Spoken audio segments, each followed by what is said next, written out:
All right, hello my beautiful students. Welcome to the Crash Course NEET 2021 and I am Tina Chopra, your zoology mentor. So welcome back to the class.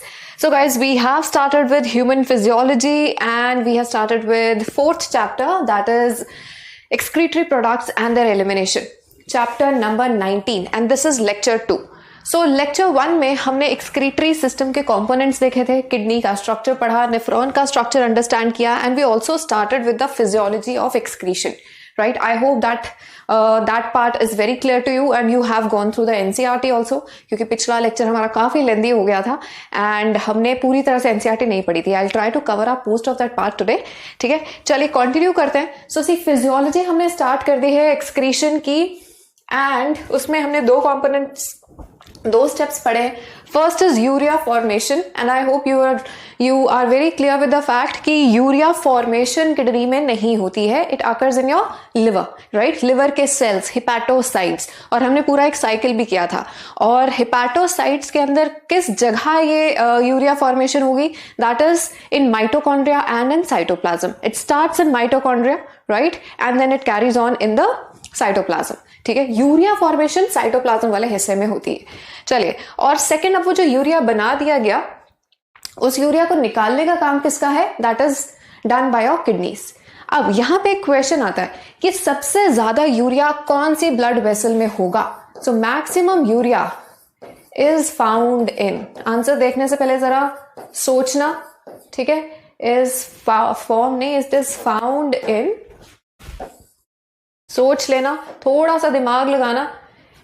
तो urea बनता कहां पे है उस हिसाब से. So maximum urea is found इन कौन सी ब्लड वेसल? कहां पे बनता है यूरिया? लिवर के अंदर. तो लिवर से निकलने वाली जो ब्लड वेसल होगी that will carry the maximum urea. तो किडनी से निकलने वाली लिवर से निकलने वाली कौन सी ब्लड वेसल होती है? That is hepatic vein. Right, so ये एक पहला क्वेश्चन क्लियर हुआ. ठीक है, अब नेक्स्ट क्वेश्चन इसका ऑपोजिट कि लीस्ट यूरिया कहां पे होगा? Least amount of urea, least amount of urea कहां पे होगा?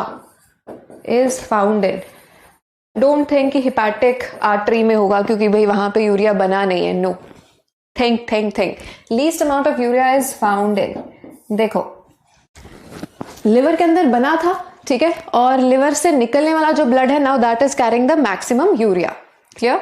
किडनी ने यूरिया निकाल दिया, जो ब्लड किडनी में आ रहा है that is by renal artery.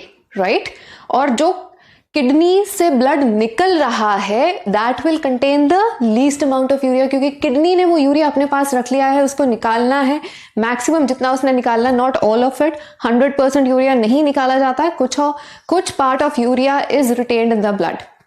ठीक है, 17 से 38 मिलीग्राम पर 100 ml of urea is normal amount of urea present in your blood. उसके अलावा एक्स्ट्रा जितना भी है that has to be excreted out. तो least amount of urea will be found in, it will be found in the renal vein. Is it clear? ये दो चीजें बहुत ही क्लियर होनी चाहिए. सो दो क्वेश्चंस क्लियर है. ठीक है, चलो सो कंटिन्यू करते हैं यूरिन फॉर्मेशन के साथ. हमने स्टार्ट किया था यूरिन फॉर्मेशन एंड एक बार रिपीट कर लेते हैं क्योंकि आज हमने फंक्शनल एस्पेक्ट देखना है नेफ्रॉन का. तो एक बार पूरे नेफ्रॉन का, रीनल ट्यूब्यूल का हम स्ट्रक्चर देख लेते हैं, रिवाइज कर लेते हैं and we will see the blood supply also. So see, the white part shows your nephron. So this cup shaped structure is the Bowman's capsule, right? Then this is PCT, the first folded part. Then this U-shaped part is your loop of Henle, and then another folded part is your DCT, and many DCTs open in the collecting tubule. तो question यहाँ पे भी बताया था कि collecting tubule is not a part of nephron, right? Then we also studied the histology. देखो histology क्या थी? बोमैन्स कैप्सूल के अंदर हमने सेपरेटली अलग अलग सेल्स देखे, एक बार दोबारा रिपीट करूंगी in the next slide. PCT के अंदर ब्रश बॉर्डर क्यूबॉइडल एपिथेलियम है. तो ब्रश बॉर्डर से हमें पता लगता है कि मैक्सिमम सरफेस एरिया है फॉर रीएब्जॉर्प्शन. तो तुम्हें याद भी होगा कि सबसे ज्यादा रीएब्जॉर्प्शन यहीं पे होनी है. ठीक है, देन लूप ऑफ हेनले, यहाँ पे लीस्ट अमाउंट ऑफ रीएब्जॉर्प्शन होती है. क्लियर? तो डिसेंडिंग में अलग है, असेंडिंग में अलग है. Then DCT and collecting tubules में भी रीएब्जॉर्प्शन होगी, लेकिन वो जरूरत के हिसाब से होती है. क्लियर? चलो नाउ द ब्लड सप्लाई. तो तुम्हें पता है कि किडनी के अंदर ब्लड कौन सी लेके आती है? Artery, renal artery. और एक एक किडनी के अंदर around 1 million such structures are present, 1 million nephrons, so we are all millionaires, right. चलो now see, so renal artery जैसे ही किडनी में एंटर करेगी, किडनी के अंदर एंटर करते ही it will break off into lot of arterioles, lots of arterioles, ठीक है, जितने नेफ्रॉन्स उतने arterioles. Now the blood vessel bringing blood towards the Bowman's capsule is your afferent arteriole, clear, and then it goes into the Bowman's capsule और यहाँ पे break down हो जाएगा इसका into capillaries and that group is known as glomerulus, ठीक है। Then another question, कौन सी ब्लड वेसल है which will carry blood away from Bowman's capsule, that is efferent arteriole, done. अब इफरेंट आर्टीरियोल जो है that will again break off into capillaries around PCT and DCT. तो पहले PCT and DCT दोनों की तरफ जाएंगी और इन कैपिलरीज को हमने क्या बोला है, peritubular capillaries. Peri means around, तो जो पीसीटी और डीसीटी यानी ट्यूबुलर पार्ट के आसपास जा रही है पेरीट्यूबुलर कैपिलरीज, ठीक है। अब अगर आपका लूप ऑफ हेनले डेवलप्ड है, लॉन्ग है, जक्स्टा मेडुलरी नेफ्रॉन की बात कर रही हूं, ठीक है, तो उस केस में जो पेरीट्यूबुलर कैपिलरीज है it will again break off to form another set of capillaries around the loop of Henle and this will be known as vasa recta, ठीक है। सिर्फ तब अगर लूप ऑफ हेनले आपका लंबा है, यानी कि that will happen only in case of juxta medullary nephrons, ठीक है। तो ये वासा रेक्टा है। वासा रेक्टा बनने के बाद फिर बहुत सारे वासा रेक्टा जो हैं वो मिलके रीनल वेन्यूल बना देंगे, then renal vein, and renal vein will once again join the inferior vena cava and enter into the heart. तो ये ब्लड सप्लाई क्लियर है सबकी, ठीक है। चलो ऑल राइट, सो इसके बाद types of nephrons I just told you, दो तरह के हैं, ठीक है। एक तो जक्स्टा मेडुलरी की बात हो रही थी जिसके अंदर loop of Henle will be very long, this one, ठीक है, जो कि मेडुलरी पिरामिड के अंदर काफी ज्यादा अंदर तक जा रहा है। ये इसलिए रिपीट करवा रही हूँ क्योंकि आज ये सारी चीजें यूज होनी है, हमने इसका एप्लीकेशन देखना है कि ऐसे आर्किटेक्चर का फर्क क्या पड़ता है, ठीक है। नाउ सी, इसका वासा रेक्टा भी वेल डेवलप्ड होगा and it will play very important role in water conservation and यहाँ पे स्पेशल मैकेनिज्म चलता है, counter current mechanism. Peritubular capillaries यहाँ पे उतनी वेल डेवलप्ड नहीं होती बट होती हैं, and the reverse is true for the cortical nephrons, but that will not play important role in water conservation and no counter current mechanism would work. तो आज हम देखेंगे ये counter current mechanism कैसे water conservation में osmo regulation में help करता है। Is that clear? I hope this fundas are clear to you. ठीक है, तो यूरिन फॉर्मेशन में हमने देखा था 3 स्टेप्स हैं। First is ultrafiltration, then reabsorption and tubular secretion, ठीक है। तो अल्ट्रा फिल्ट्रेशन में कि ब्लड सारा पहले फिल्टर हो जाएगा।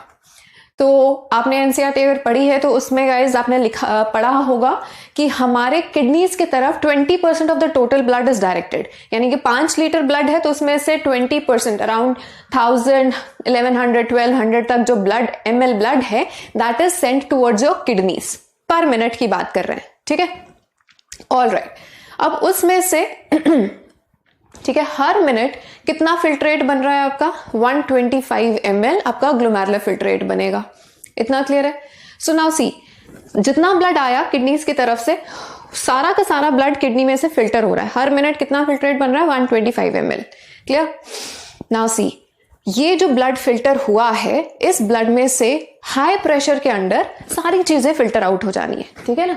तो ये देखो अल्ट्रा फिल्ट्रेशन कैसे हो रही है। So this is the Bowman's capsule, this is the glomerulus, together Bowman's capsule and glomerulus is known as renal corpuscle, renal body, Malpighian body, we call these names, हमने पढ़े थे, ठीक है। तो जैसे हम चाय छानते हैं ना, चाय जब पत्ती अलग और चाय अलग, राइट, तो उसी तरह सा मैकेनिज्म हम यहाँ पे भी कंपेयर कर सकते हैं। ना सी, एफरेंट आर्टीरियल ब्रॉड आ रही है, इफरेंट आर्टीरियल नैरो है, तो सारा प्रेशर कहाँ पे इकट्ठा हो जाएगा? यहाँ पे ग्लोमेरुलस में, ठीक है। क्या बोलते थे इस प्रेशर को? Glomerular hydrostatic pressure. पिछली बार हमने सारे फैक्टर्स कर लिए थे, 60 से 70 mm of pressure, right, mm of mercury. अब उतना प्रेशर से तो नीचे फिल्टर नहीं हो रहा बिकॉज कुछ हमारे रिटार्डिंग प्रेशर्स भी हैं, रिटार्डिंग फोर्सेस भी हैं। यहाँ पे प्रोटीन्स एक्यूमुलेट हो रहे हैं तो प्रोटीन्स उस प्रेशर को रिटार्ड कर देते हैं, जैसे BCOP बोलते हैं, ब्लड कोलॉइडल ऑस्मोटिक प्रेशर, ये भी कर लिया था, है ना। फिर जब यहाँ पे फिल्ट्रेट इकट्ठा होता है वो भी उस प्रेशर को रिटार्ड करता है। तो टोटल 60 या 70 mm ऑफ मर्करी के प्रेशर पे तो अल्ट्रा फिल्ट्रेशन नहीं हो रही, ठीक है। इतना हाई प्रेशर हो जाएगा तो हमारी कैपिलरीज जो है वो बर्स्ट कर जाएंगी, किडनी विल फेल इतना हाई प्रेशर हमारी किडनी बर्दाश्त नहीं कर सकती, ठीक है। So it is a good thing that there are retarding forces, because हमारे ग्लोमेरुलर कैपिलरीज जो हैं they can only withstand a pressure of up to 10 to 20 mm of mercury. तो जैसे जैसे ब्लड प्रेशर बढ़ता है गाइस, उसका प्रेशर यहाँ पे भी एक्सर्ट होगा। सोचो ना, ब्लड प्रेशर बढ़ रहा है, तो अगर एफरेंट आर्टीरियल में ज्यादा प्रेशर से ब्लड आएगा तो वो सारा प्रेशर यहाँ पे भी एक्सर्ट होगा। तो हाई ब्लड प्रेशर का असर आपके किडनी पे भी पड़ता है। हमने पिछले लेक्चर में ये पढ़ा था, पिछले चैप्टर में हाइपरटेंशन जब पढ़ा था तो वी हैव रेड कि उसका प्रेशर, हाई ब्लड प्रेशर का असर किडनी पे, हार्ट पे, ब्रेन पे, सब पे पड़ेगा। क्लियर? ऑल राइट, चलो, तो ये चीजें हमने पिछले लेक्चर में देख ली थी, और ये भी हमने देख लिया कि जब ब्लड फिल्टर हो रहा है तो कौन सी 3 मेम्ब्रेन्स को क्रॉस कर रहा है, endothelium, basement membrane and podocytes, and together these layers form the filtration membrane. ठीक है, पोडोसाइट्स बहुत इंपॉर्टेंट टर्म है, तो ये तुम्हें पता होनी चाहिए कौन सी वॉल में, विसरल वॉल। क्लियर? चलिए, तो जब फिल्ट्रेशन हो रही है अंडर हाई प्रेशर, और वो प्रेशर कितना है, इफेक्टिव फिल्ट्रेशन प्रेशर हमारा कितना होता है, 10 से 20 mm of mercury. Effective filtration pressure बोल दो, या फिर हम इसे नेट फिल्ट्रेशन प्रेशर बोलते हैं, इट इज दिस मच। ठीक है, एंड अगर आपका ब्लड प्रेशर इंक्रीज करेगा गाइस, तो आपका यानी effective filtration pressure will also increase and it will have bad effect on your kidney. Clear? ज्यादा ही प्रेशर हो गया तो ये ग्लोमेरुलर कैपिलरीज जो है रप्चर भी कर सकती हैं, ग्लोमेरुलर नेफ्राइटिस हो सकता है। क्लियर? चलो, अब देखो, जब फिल्ट्रेशन हुई अंडर हाई प्रेशर हो रही है, इसलिए इसको हम बोलते हैं ultra filtration. Done? First point. Second, कि इस फिल्ट्रेशन के दौरान क्या क्या निकल रहा है, like what are the components of ultra filtrate या glomerular filtrate. So what are the components? हमने पढ़ा कि ब्लड में से सब कुछ बाहर आ जाना है सिवाय 2 चीजों के, एक आपके प्लाज्मा प्रोटीन्स बाहर नहीं आएंगे, ठीक है, और दूसरा ब्लड के सेल्स बाहर नहीं आएंगे। तो फॉर्म्ड एलिमेंट्स और प्लाज्मा प्रोटीन्स के अलावा ब्लड के अंदर जो है वो सब बाहर आ जाएगा, सारा ग्लूकोज, सारा पानी, ions, minerals, vitamins, amino acids, nitrogenous waste, hippuric, creatinine, salts, hormones, everything is out. So as we can see कि अल्ट्रा फिल्ट्रेशन के दौरान यूजफुल सब्सटेंसेस भी निकल गए हैं, ये हमने देख लिया था। I am just recapitulating what we have done. बीच में एक ब्रेक आ गया है दिन का, so I want to repeat it. Is that clear? चलो, सो 2 चीजें नहीं निकली हैं, फॉर्म्ड एलिमेंट्स यानी आरबीसीज, डब्ल्यूबीसीज एंड प्लेटलेट्स। क्यों? क्योंकि उनका साइज बड़ा है और वो फेनेस्ट्रेशंस में से, कैपिलरीज में से बाहर नहीं आ सकती थी। ठीक है, दूसरा, प्रोटीन्स बाहर क्यों नहीं आए? क्योंकि आपकी जो बेसमेंट मेम्ब्रेन है, which is one part of the filtration membrane, so this basement membrane is negatively charged. This is negatively charged and even the plasma proteins are negatively charged. तो negative will repel. तो वो आते हैं नीचे, निकलने लगते हैं, but repel हो जाते हैं, so नहीं निकल पाते। तो ये 2 चीजें नहीं निकलेंगी, but उसके अलावा useful, non useful दोनों substances निकल जाते हैं।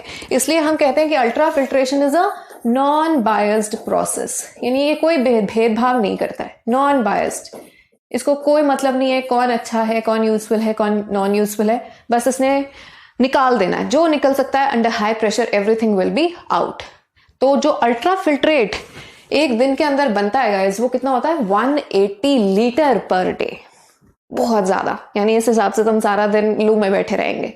ठीक है, और हमारे अंदर कुछ भी नहीं बचेगा। सो इट इज वेरी इंपॉर्टेंट कि जो भी यूजफुल सब्सटेंसेस अल्ट्रा फिल्ट्रेशन के दौरान निकले हैं, they must be returned into the blood. ठीक है, यहां पे पर्पस आता है, यहां पे इंपॉर्टेंस आती है उस ब्लड सप्लाई की, उनके कैपिलरीज की, पेरिट्यूबुलर कैपिलरीज की, वासा रेक्टा की। आसपास जाल बना हुआ है, एक नेटवर्क बना हुआ है ब्लड कैपिलरीज का, जहां पे कि यूजफुल सब्सटेंसेस को हम वापस डालेंगे into the blood. Is it clear? And now this part of process is known as reabsorption. दोबारा से एब्जॉर्ब करना into the blood. पहली एब्जॉर्प्शन ब्लड में कब हुई है? गट से. That was called absorption. अब जब ब्लड में से वो निकाल दिया तो दोबारा ब्लड में डालना is reabsorption. ठीक है? अच्छा, चलो, तो अब देखो ये एब्जॉर्प्शन, रीएब्जॉर्प्शन कहाँ पे होनी है? सो पहला ये जो एस्पेक्ट था, यहाँ ये बोमैन्स कैप्सूल एंड कैपिलरीज जो होंगी, यहाँ पे तो हो जाती है ultra filtration.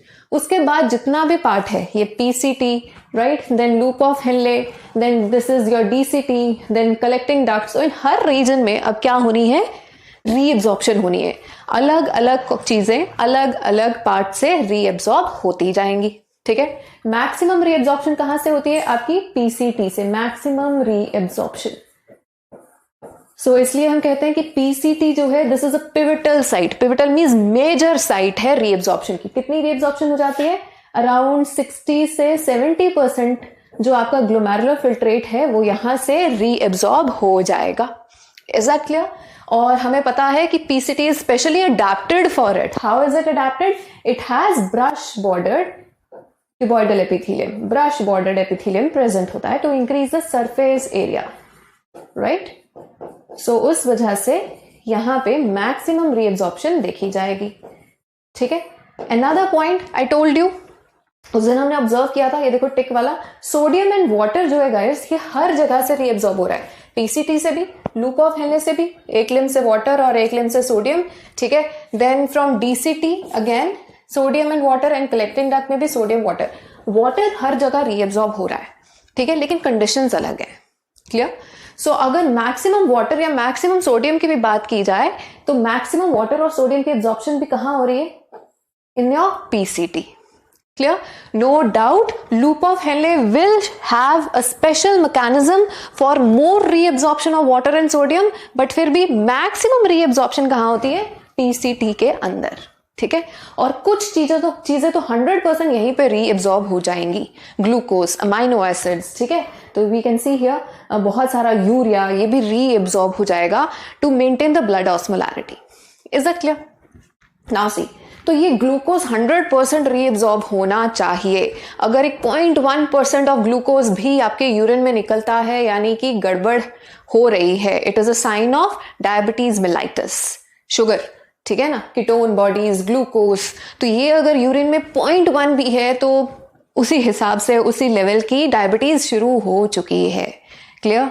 So glucose 100% reabsorb होना चाहिए if the person is normal, ठीक है। चलो अमाइनो एसिड्स भी, देन बाकी भी आपको यहां से दिख रहे हैं कौन कौन सी चीजें रीएब्जॉर्ब होंगी। वैसे तो हर एक चीज यहीं से क्यों एब्जॉर्ब हो रही है, ये क्या कहते हैं, बाइकार्बोनेट आयंस, ये वो सारी, ये कैल्शियम यहीं से क्यों एब्जॉर्ब होगा, समझ रहे हो? तो ये सारी चीजों के रीजंस हैं that you will understand in higher classes. This is beyond the scope of NCERT and our syllabus, ठीक है, क्योंकि यहाँ पे फिर बहुत बड़ी रामायण शुरू हो जाएगी। बट फिलहाल तुम्हें ये याद होना चाहिए कि कौन सी चीजें किस तरह से एब्जॉर्ब होती हैं, यानी किन का एब्जॉर्प्शन पैसिव होगा और किसका एब्जॉर्प्शन एक्टिव होगा। इतना क्लियर है? चलो, so now let's understand more about the reabsorption. See, तो ये चीजें तो तुम्हें रट्टा लगानी पड़ेंगी, कौन कौन सी चीजें किस रीजन से एब्जॉर्ब हो रही हैं। परसेंटेजेस आपको याद नहीं रखनी है, कुछ एक चीजों का याद रखना है कि जैसे 100% ग्लूकोज, अमाइनो एसिड्स रीएब्जॉर्ब होने चाहिए, वाटर मैक्सिमम 65 to 70% यहीं पे रीएब्जॉर्ब हो जाता है, बाकी इधर और इधर कम कम होगा। तो सबकी परसेंटेजेस याद नहीं करनी है, this is only for reference. Clear? यहां पे देखो ये वेरिएबल लिखा हुआ है। सो आई ऑलरेडी टोल्ड यू कि पीसीटी और लूप ऑफ हेनले के अंदर जितना भी रीएब्जॉर्प्शन हो रहा है ये तो होना ही है। पानी कम पियो, ज्यादा पियो, यहां पे जितनी रीएब्जॉर्प्शन हो रही है वो तो होगी ही। तो जो काम होता ही है, जिसके बगैर गुजारा नहीं चल सकता, उसको हम बोलते हैं obligatory reabsorption. Is that clear? अब जो रीएब्जॉर्प्शन वाटर एंड सोडियम की डिस्टल कॉन्वोल्यूटेड ट्यूब्यूल और कलेक्टिंग डक्ट में होनी है, ये जरूरत के हिसाब से होगी। अब अगर मैं सर्दियों के वजह से सारा दिन पानी नहीं पीती तो मेरी रीएब्जॉर्प्शन डीसीटी और कलेक्टिंग डक्ट में भी कंटिन्यू होगी। But if I am drinking enough water, which is a good habit and should be done and healthy one, तो वहां पे फिर रीएब्जॉर्प्शन नहीं होगी, ठीक है। गर्मियों में पानी बहुत ज्यादा निकलता है, स्वेटिंग के थ्रू, तो फिर यूरिन के थ्रू पानी कम निकाला जाता है ना, तो यहां से भी रीएब्जॉर्प्शन विल कंटिन्यू क्योंकि स्वेटिंग से ऑलरेडी निकल चुका है बहुत ज्यादा। सो ये हम डिस्कस करेंगे। एनीवेज, तो डीसीटी एंड सीटी में जरूरत के हिसाब से होगा, वेरिएबल होगा। ये वेरिएबल क्यों लिखा है? According to the requirement. तो जो जरूरत के हिसाब से होता है उसको हम कहते हैं फैकल्टेटिव रीएब्जॉर्प्शन, ठीक है। और जो ये फैकल्टेटिव रीएब्जॉर्प्शन है, this is under the hormonal effect, under the effect of hormones. ADH, RAS mechanism. Today we'll be discussing all of it. Is it clear? चलो, so now let's further discuss कि कौन कौन से mechanisms हैं for the reabsorption. So दो mechanisms हैं guys. One is active, another is passive. यही दो mechanisms होते हैं, है ना? तो एक्टिव में देखो किस चीज का एब्जॉर्प्शन होना है, ग्लूकोज का, अमाइनो एसिड्स का, ठीक है, सोडियम का. देन पैसिव के अंदर वाटर, ऑस्मोसिस से होगा वाटर का, ठीक है, and other things are also there, लेकिन हमने मेन इन चीजों का देखना है. Is it clear? चलो, so now let us understand कि ये जो एब्जॉर्प्शन होना है ये किस किस मैकेनिज्म से है. तो ये एक्टिव और पैसिव. अब इसकी एप्लीकेशन हम देखने वाले हैं in the counter current mechanism. I am coming on to it. ठीक है, नाउ सी एक चीज और कि अब हर एक रीजन से रीएब्जॉर्प्शन हो रही है. वी हैव सीन दैट, है ना. अलग अलग components they are being reabsorbed from अलग अलग पार्ट्स ऑफ नेफ्रॉन. ठीक है, and in variable proportion, variable amount, variable percentage. Clear? Loop of Henle के अंदर स्पेशल मैकेनिज्म चलेगा, that is counter current mechanism. Counter current mechanism. अब इस पे हम आएंगे जल्दी से. This is one of the major part what we have to study. Tubular secretion भी मैंने तुम्हें बता दिया था. ट्यूबुलर सिक्रीशन का मतलब होता है, सो ये आपका नेफ्रॉन है, ठीक है. तो नेफ्रॉन से अगर चीजें ब्लड में जा रही हैं तो रीएब्जॉर्प्शन है, ठीक है. और अगर ब्लड से इसके अंदर वापस डाली जा रही है, सो मान लो ये आपका ब्लड है ना. सो ब्लड से वापस अगर नेफ्रॉन में डाल रहे हो तो दिस इज सिक्रीशन. ठीक है, दिस इज सिक्रीशन. और अगर ब्लड से इधर चल रही है तो दिस इज रीएब्जॉर्प्शन. क्लियर है? So what is secretion? Secretion is addition of waste substances back into या from blood into the nephron. ठीक है, तो जो वेस्ट अभी भी ब्लड के अंदर रह गया उसको निकाल के नेफ्रॉन में डालना, that is called secretion into the nephron. और गाइस सेकंड पॉइंट जो इसके बारे में याद रखना है, ये सिक्रीशन हमेशा एक्टिव प्रोसेस होती है. बॉडी का जोर लगता है उस वेस्ट को निकालने में. It is always an active process. And like reabsorption, हर एक रीजन से अलग अलग चीजें सिक्रीट होंगी. Is it clear? चलो, एक और क्वेश्चन यहाँ पे गाइज. अगर हमारे अंदर ये बोमैन्स कैप्सूल ना होता, या जैसे कुछ ऑर्गेनिजम्स में ग्लोमेरुलस नहीं होता, कैंगरू रैट, डेजर्ट रैट, ठीक है, तो ऐसे ऑर्गेनिजम्स के अंदर ट्यूबुलर सिक्रीशन इकलौता तरीका है ब्लड में से वेस्ट को रिमूव करने का. I am repeating, understand it. अगर हमारे अंदर ये बोमैन्स कैप्सूल और ग्लोमेरुलस ना होता तो ब्लड में से वेस्ट को निकालने का इकलौता तरीका क्या होता? Tubular secretion. एंड ऐसा किस में होता है? कैंगरू रैट में. So kangaroo rat, this is one example. Kangaroo rat, it lacks Bowman's capsule and glomerulus. Bowman's capsule and glomerulus. ठीक है, सो इसके अंदर therefore tubular secretion is the only way of filtration of blood, is the only way of removing waste from the blood. Is that clear? बात समझ में आ रही है? अगर फिल्ट्रेशन ना होती तो इसी तरीके से बॉडी को वेस्ट निकालना पड़ता, एनर्जी यूज करके. क्लियर हो गया इतना? चलो, now let's, this is again we have already revised, let's revise once again. So guys, these are your blood capillaries, right, जिन्होंने कैपिलरीज बनाई हुई है, पेरीट्यूबुलर कैपिलरीज हैं इसके आसपास. तो see the arrowhead directed towards the nephron. तो क्या शो हो रहा है? ब्लड से चीजें इधर जा रही हैं, ये क्या है? सिक्रीशन. और नेफ्रॉन से ब्लड में जा रही है तो this is reabsorption. Clear? So ये पूरा जो चैप्टर में आप पढ़ते हो कि कहां से क्या रीएब्जॉर्ब हो रहा है, क्या सिक्रीट हो रहा है, it has been summarised in this one diagram, ठीक है, very important diagram of NCERT, so please learn it by heart, very very very important diagram, clear. चलो now coming on to NCERT, चलो NCERT श्री गणेश कर लेते हैं। So I hope NCERTs are ready, all ready with NCERTs, ठीक है। Functions of tubules देखो, PCT lined by simple cuboidal brush bordered epithelium पढ़ लिया हमने, increases the surface area for reabsorption, ठीक है। Nearly all essential nutrients 70 to 80% of electrolytes and water are reabsorbed here.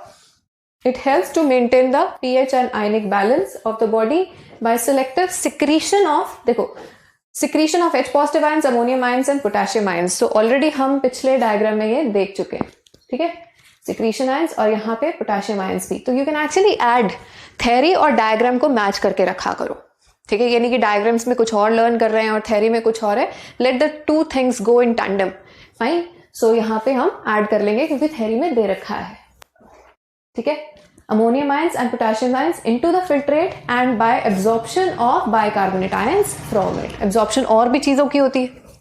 Henle's loop में देखो, absorption is minimum, told you, and in its ascending minimum in its ascending limb, and this region plays a significant role in the maintenance, इसकी बात हो रही है, of osmolarity of medullary interstitial fluid. अब ये चीज तुम्हें अब भी समझ आ जाएगी, ठीक है, जब हम काउंटर करंट मैकेनिज्म करेंगे. The descending limb is permeable to water but almost impermeable to electrolytes. Guys ये लाइंस बहुत इंपॉर्टेंट है, इन पे सीधे सीधे क्वेश्चंस आते हैं. Which of the following statements are correct और इनकरेक्ट, वेरी इंपॉर्टेंट, ठीक है. और आज काउंटर करंट मैकेनिज्म पढ़ने के बाद तुम इसको भूलोगे नहीं, ठीक है, क्योंकि एक स्टोरी बनेगी, ठीक है.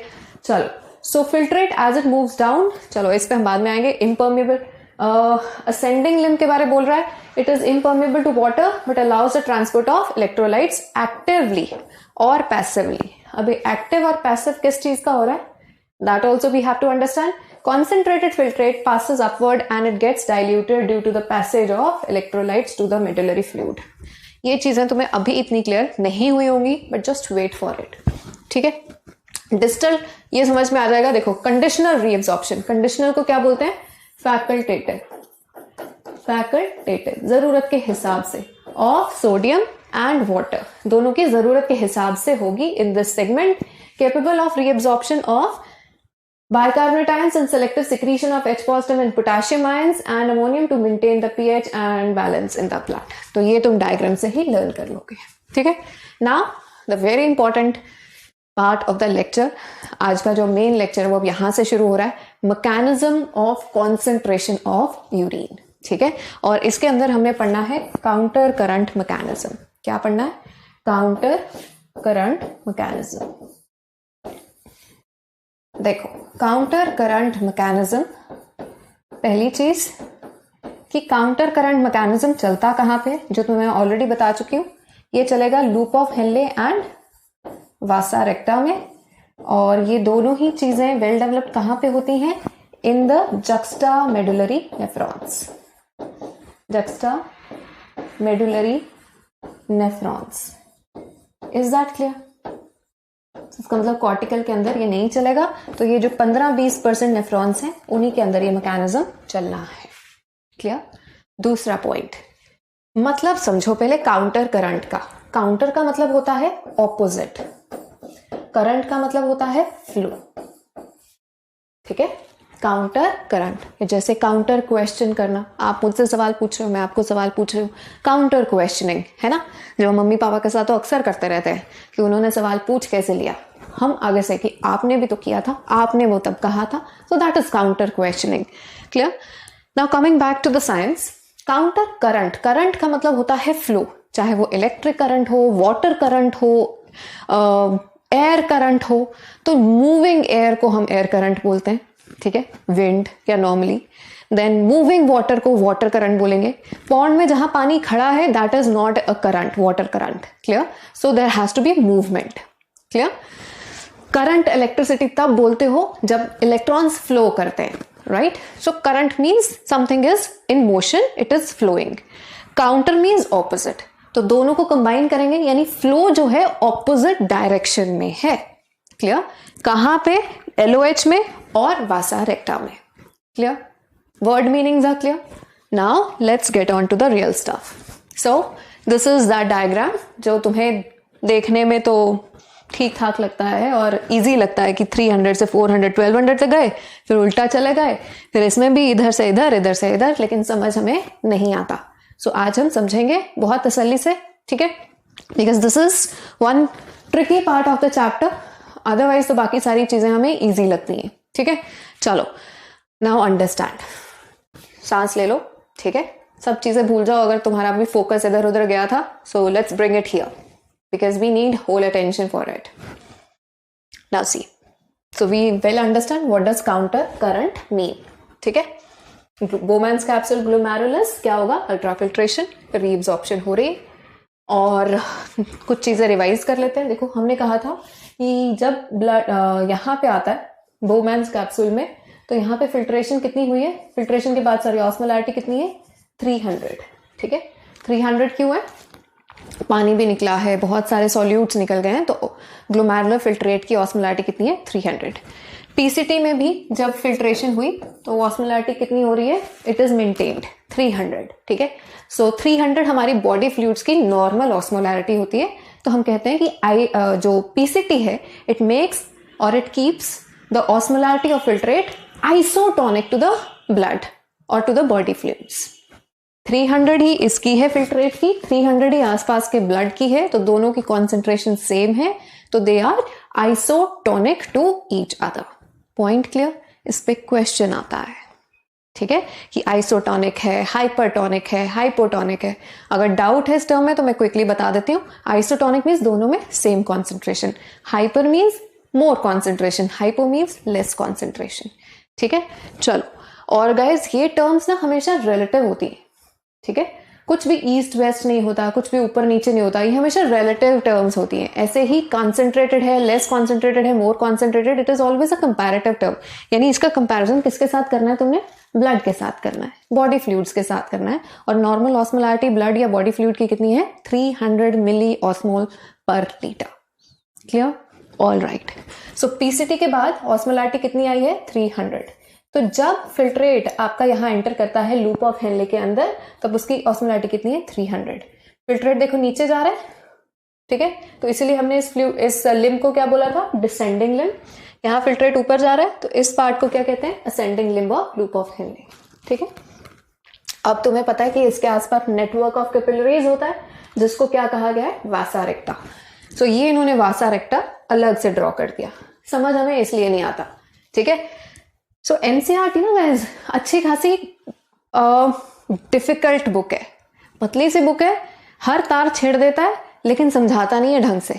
उसके लिए तुम्हें हमारी जरूरत पड़ती है, टीचर्स की जरूरत पड़ती है. ठीक है, NCERT is quite a difficult book, so we need to understand it. हमें लगता है पेपर सिर्फ एनसीईआरटी से आया तो बड़ा इजी पेपर है. Don't get swayed by this statement, ये बहुत बड़ा धोखा है. ठीक है, NCERT is not an easy book. छोटी है लेकिन बहुत मुश्किल है, इसको समझने की जरूरत है वर्ड टू वर्ड. एक बार समझने के बाद जब इसको रीड करो तो सब समझ में आता है, लेकिन अकेला पढ़ के देख लो. ठीक है, now understand it. So guys देखो, अब ये जो वासा रेक्टा है, ये इसको यहां से ना हमने उठा के यहां रखना है, इसके आसपास. कैन यू इमेजिन कि इसको यहां से उठा के मैंने इसके आसपास रख दिया. कर रहे हो इमेजिन? नहीं कर पा रहे हो तो लेट्स ड्रॉ इट.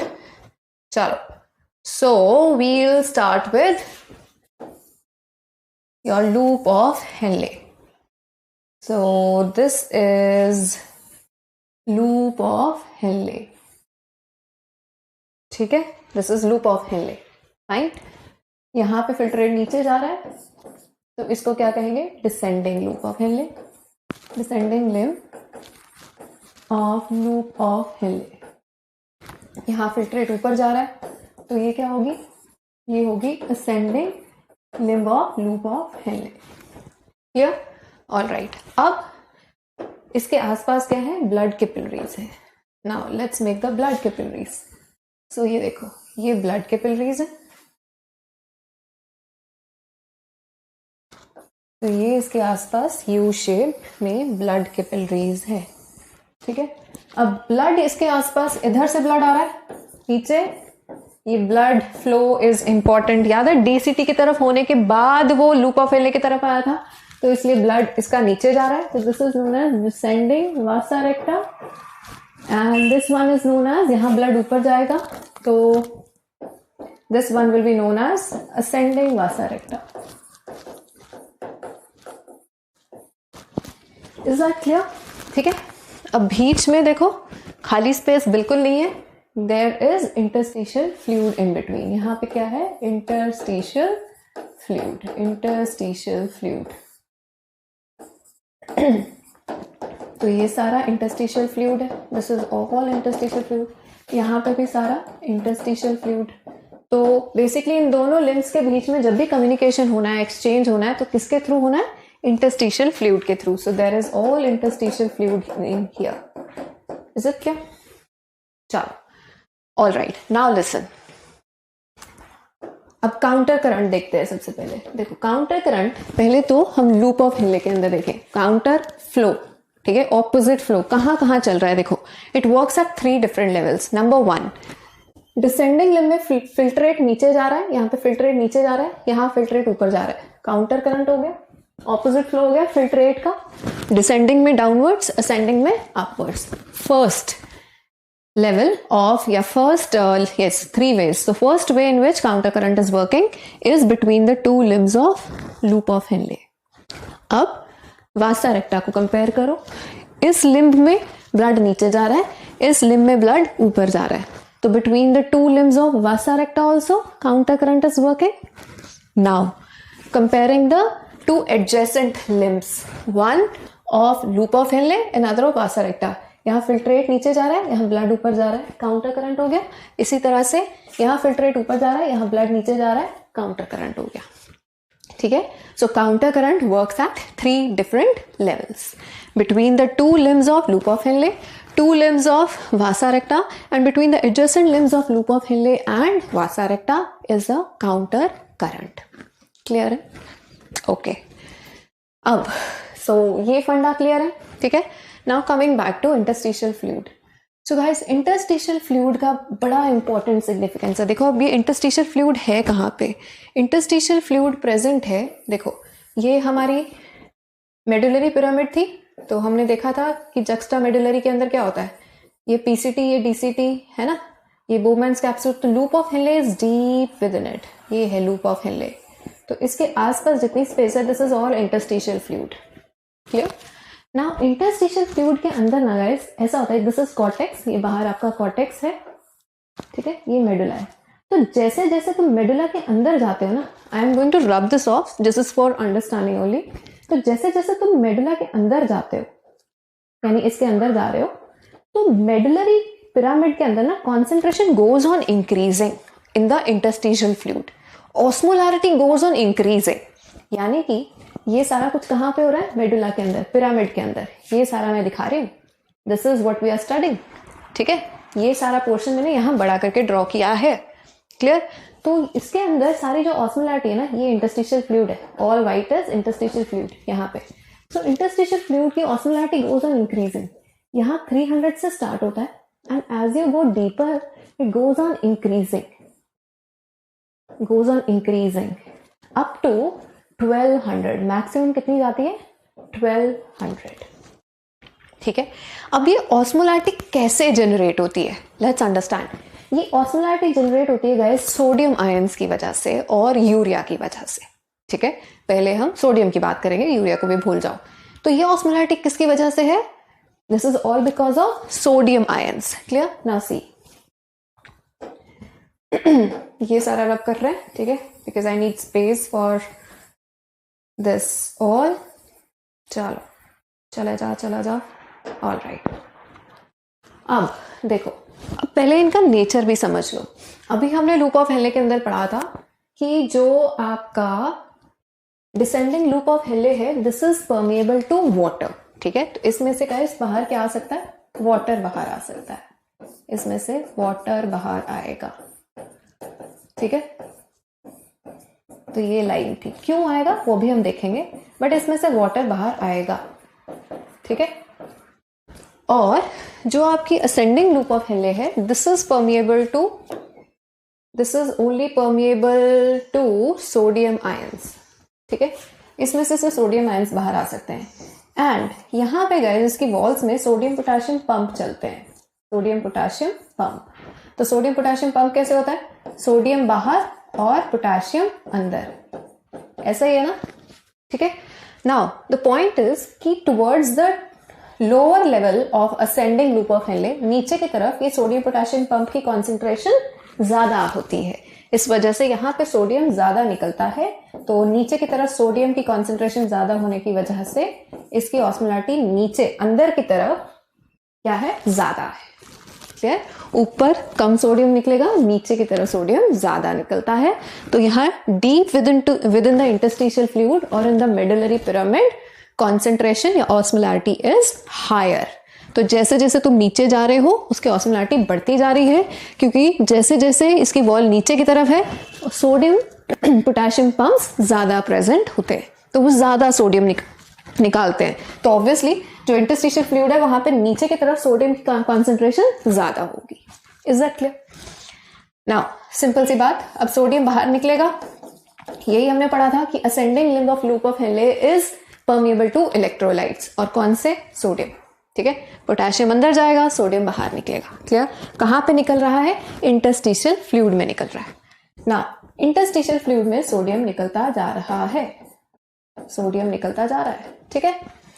अब गाइस देखो, जो फ्लूइड यहाँ पे आया था, जो फ्लूइड यहाँ, ये ग्लोमेरुलर फिल्ट्रेट यहाँ पे आया था, इसकी ऑस्मोलैरिटी कितनी थी? 300।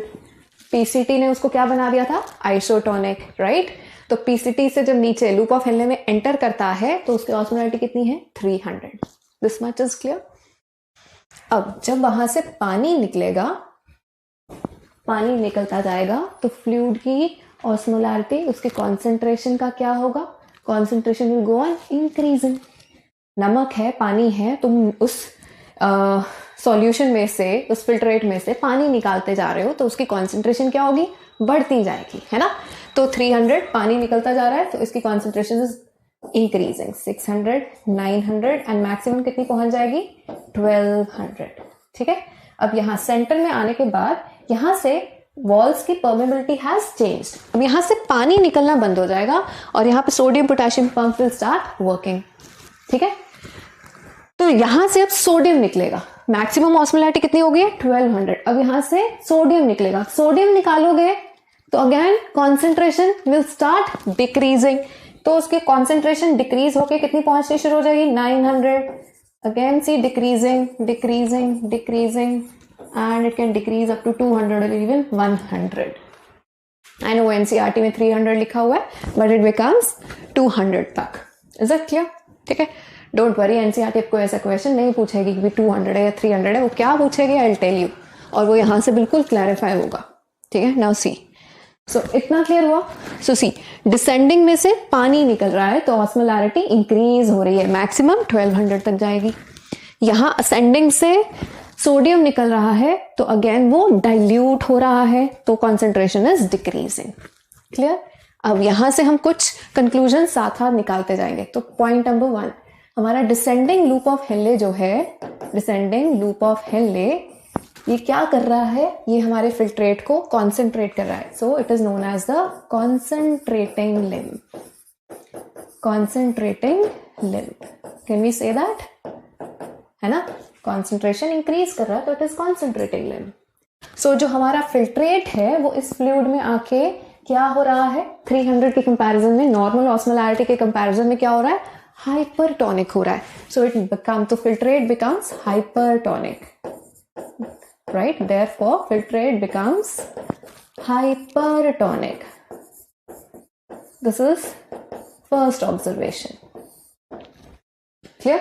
Second, about the ascending limb. देखो, असेंडिंग लिम्ब के बारे में हम ये कह सकते हैं कि असेंडिंग लिम्ब जो है लूप ऑफ हेनले का, वहां पे सोडियम निकल रहा है तो कॉन्सेंट्रेशन इज डिक्रीजिंग, डाइल्यूट हो रही है, तो this is known as the diluting limb. ये सारे पॉइंट्स क्वेश्चन ओरिएंटेड है, ठीक है। ये डाइल्यूटिंग लिम्ब है, देयरफॉर फिल्ट्रेट बिकम्स, क्या हो रहा है? फिल्ट्रेट, नॉर्मल ऑस्मोलैरिटी 300 है, उसके कंपैरिजन में 200, it becomes hypotonic. Previous year question में स्टेटमेंट्स दिख जाएंगे तुम्हें, हाइपोटोनिक। पीसीटी ने क्या बनाया था, आइसोटोनिक। ठीक है, पहले 2 क्वेश्चंस रेडी। ठीक है, नाउ काउंटर करंट की अभी सिग्निफिकेंस आई नहीं है, काउंटर करंट पे अभी हम आ रहे हैं। नाउ सी, ये जो सोडियम है ये कहाँ पे आ गया है, इंटरस्टिशियल फ्लूइड में। ठीक है, नाउ वंस अगेन ये ब्लड है, ब्लड के अंदर भी नॉर्मल ऑस्मोलैरिटी कितनी है, 300। ठीक है, अब जब यहाँ पे 300 है, ठीक है, और ये इंटरस्टिशियल फ्लूइड में बहुत ज्यादा सोडियम हो रखा है, बहुत सोडियम, और ब्लड के कंपैरिजन में यहाँ पे सोडियम ज्यादा है, यहाँ पे सोडियम ज्यादा है, ब्लड में सोडियम कम है as compare to the interstitial fluid, क्योंकि इंटरस्टिशियल फ्लूइड में सोडियम पोटाशियम, देखो यहाँ पे इन वॉल्स के अंदर सोडियम पोटाशियम पंप चल रहा था, these are sodium potassium pumps.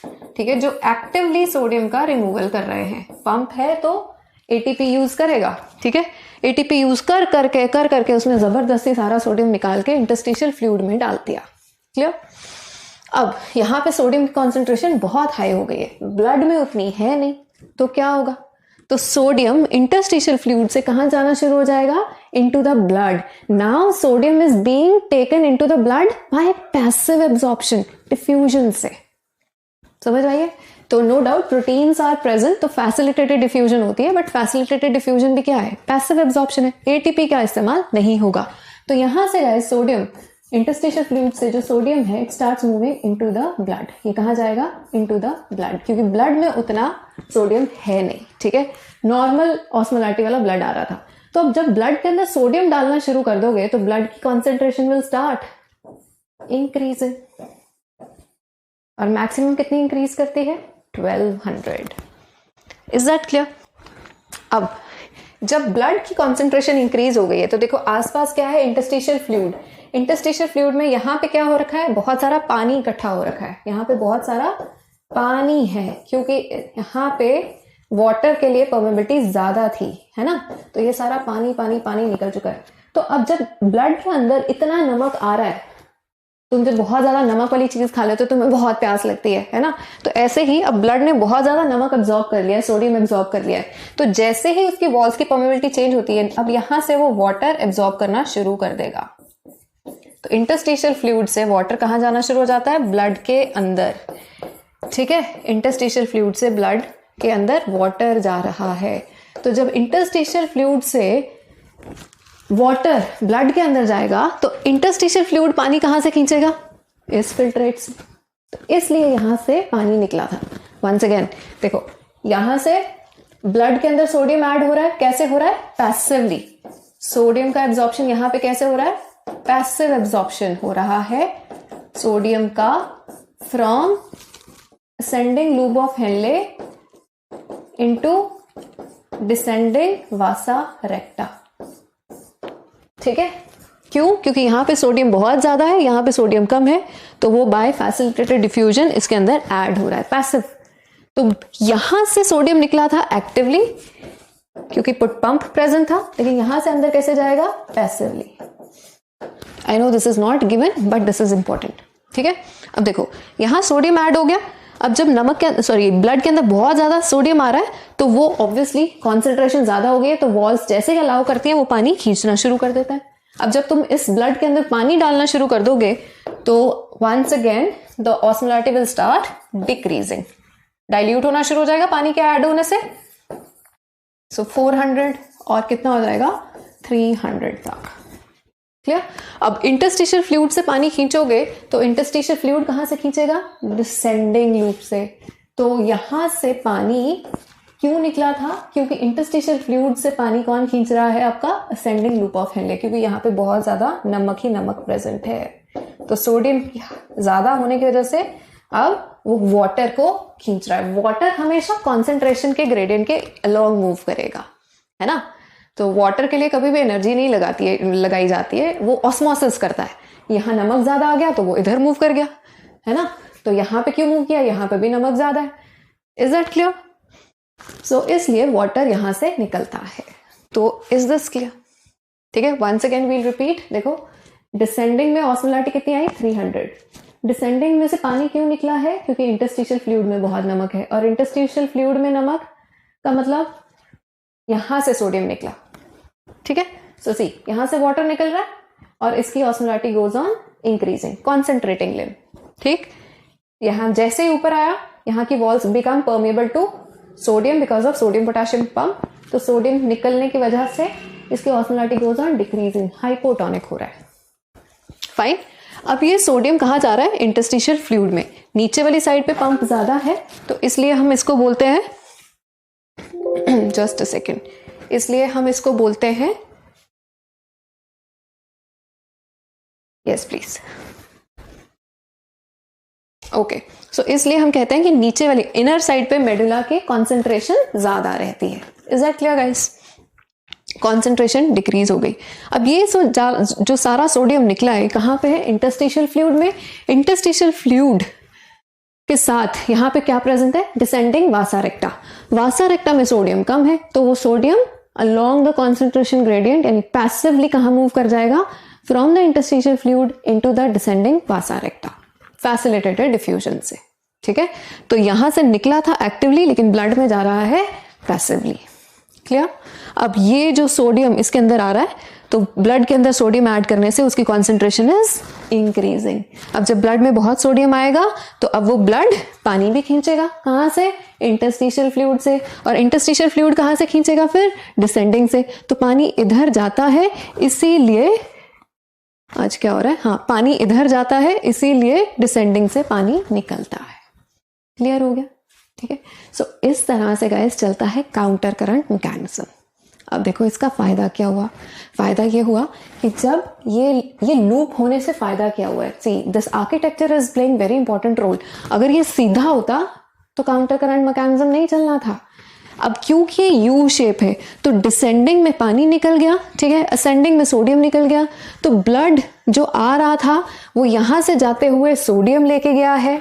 ठीक है, ऑपोजिट फ्लो का फायदा क्या है? अगर दोनों एक ही साइड में जाते तो वो निकाल रहा है तो वो भी निकल जाता साथ में, ब्लड में जाता ही नहीं।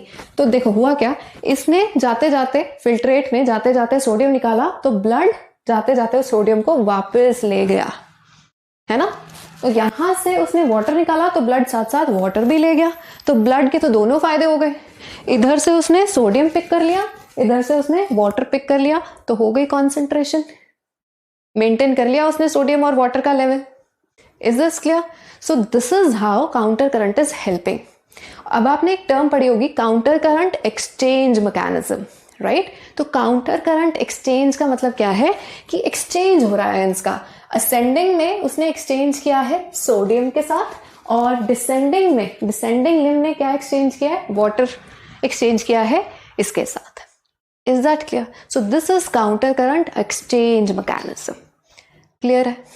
अब एक और चीज, चलो जरा आप पीछे चलते हैं। आपने एक ये देखा होगा, नाउ सी, यहां से देख रहे हो ये कलेक्टिंग डक्ट से यूरिया आ रहा है।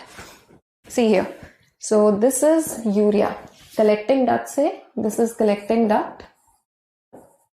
कलेक्टिंग डक्ट से यूरिया निकल के कहाँ जा रहा है? ये यूरिया कहाँ जा रहा है? इंटरस्टिशियल फ्लूइड में।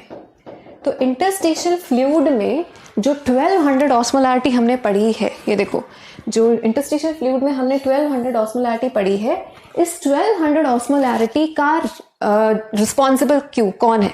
नंबर 1 कि नीचे की तरफ सोडियम पोटेशियम पंप ज्यादा है तो यहाँ सोडियम कॉन्सेंट्रेशन ज्यादा होती है, प्लस इस 1200 की ऑस्मोलैरिटी को एक्वायर करने के लिए urea also plays very important role.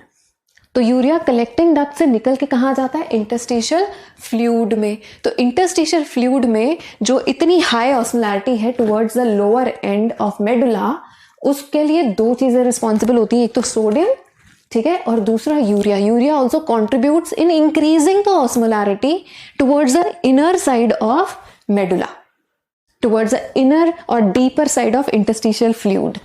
Is that clear? So urea helps in multiplying the effect, multiplying the concentration, multiplying the osmolarity in the interstitial fluid. इसको हम कहते हैं काउंटर करंट मल्टीप्लायर सिस्टम। तो multiplier counter effect, counter current का जो effect है वो multiply कैसे हो जाता है? Because of urea.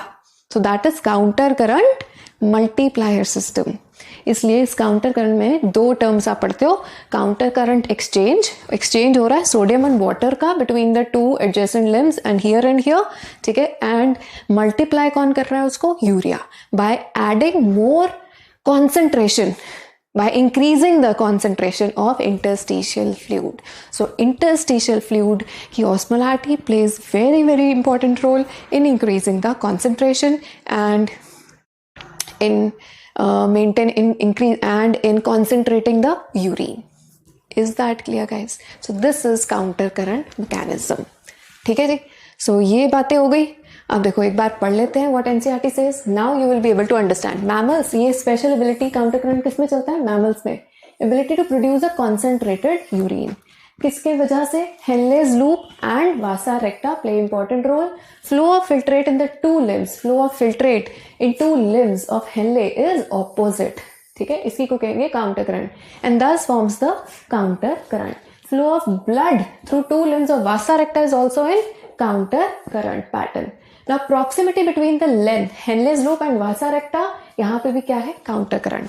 ये last line का मतलब proximity means nearness.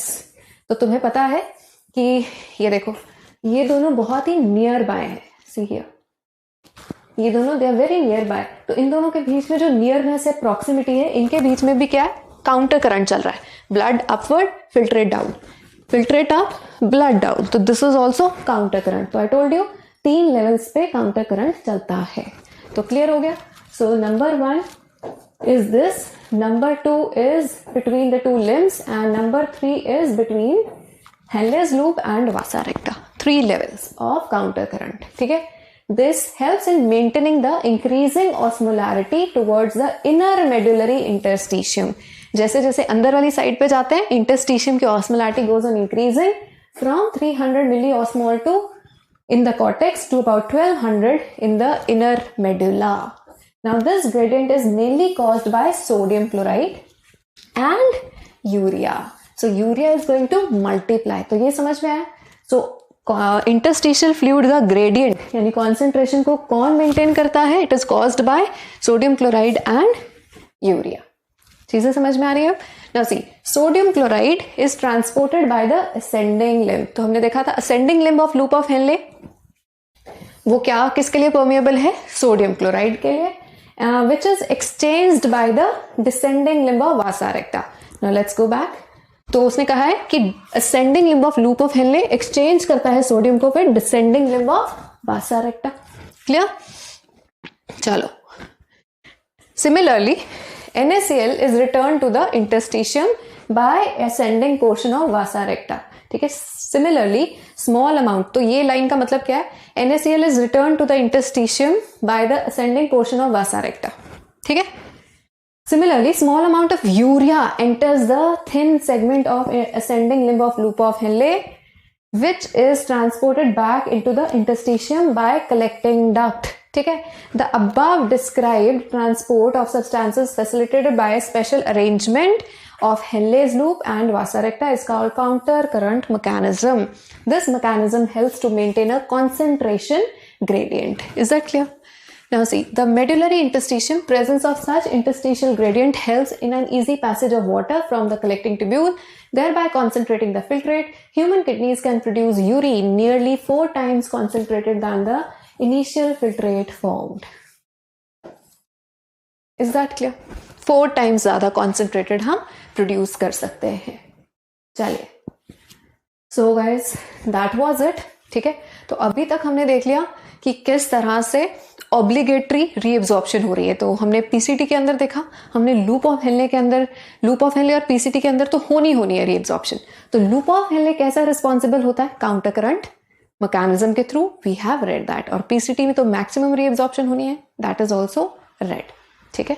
अब बात आती है कि डीसीटी और कलेक्टिंग ट्यूब्यूल्स जहां फैकल्टेटिव रीएब्जॉर्प्शन होनी है, वेरिएबल होनी है, जरूरत के हिसाब से होनी है, तो उसको किस तरह से रेगुलेट किया जाएगा. ठीक है. तो ओवरऑल किडनी फंक्शन को कौन कौन से मैकेनिज्म्स हैं जो रेगुलेट करते हैं. ठीक है. यानी कि जो वेरिएशन आती है वो कैसे आ सकती है, कैसे हम किडनी को बोल सकते हैं कि अब थोड़ा ज्यादा रीएब्जॉर्ब कर लो, कम कर लो. क्योंकि पीसीटी और लूप ऑफ हेनले का तो सीधा सीधा है कि उसने तो करनी है, इतनी करनी ही है. तो मेनली रेगुलेशन कहाँ चलेगी, डीसीटी और सीटी की तरफ। ठीक है, चलो अब देखते हैं तो वहां पे वेरिएशन कैसे कंटिन्यू होगी। सो हमने देखा था कि that part is under the effect of hormones. Clear, DCT and सीटी। The first hormone is ADH. ADH is anti-diuretic hormone. Diuretic hormone. What is another term for it? Vasopressin. ठीक है, now see. अब इसके नाम से हमें इसके effects भी पता लग जाएंगे। वेसोप्रेसिन, वेसोप्रेसिन का मतलब वेसल्स को प्रेस करेगा, तो वेसल्स को प्रेस करना मीन्स वेजो कंस्ट्रिक्शन करवाना। तो इसका पहला काम है वेजो कंस्ट्रिक्शन करवाना। ठीक है, दूसरा एंटी डायरेटिक। डायरेसिस का मतलब होता है एक्सेसिव यूरिनेशन, ये एंटाई है, ऑपोजिट टू एक्सेसिव यूरिनेशन, यानी पानी निकलने नहीं देगा, तो यानी कि वाटर की रीएब्जॉर्प्शन करवाएगा, reabsorption of water from DCT and CT. ठीक है, परमेबिलिटी इंक्रीज कर देता है डीसीटी और सीटी, ताकि उसमें से वाटर ज्यादा निकले। अब इन दोनों की वजह से क्या होगा, देखो अगर वेसल्स को कंस्ट्रिक्ट कर दे, सरफेस एरिया डिक्रीज हो जाएगा, pressure will automatically increase, blood pressure will increase. ठीक है, सो जो वेसोप्रेसिन है वो ब्लड प्रेशर को इंक्रीज करने में भी हेल्प करेगा।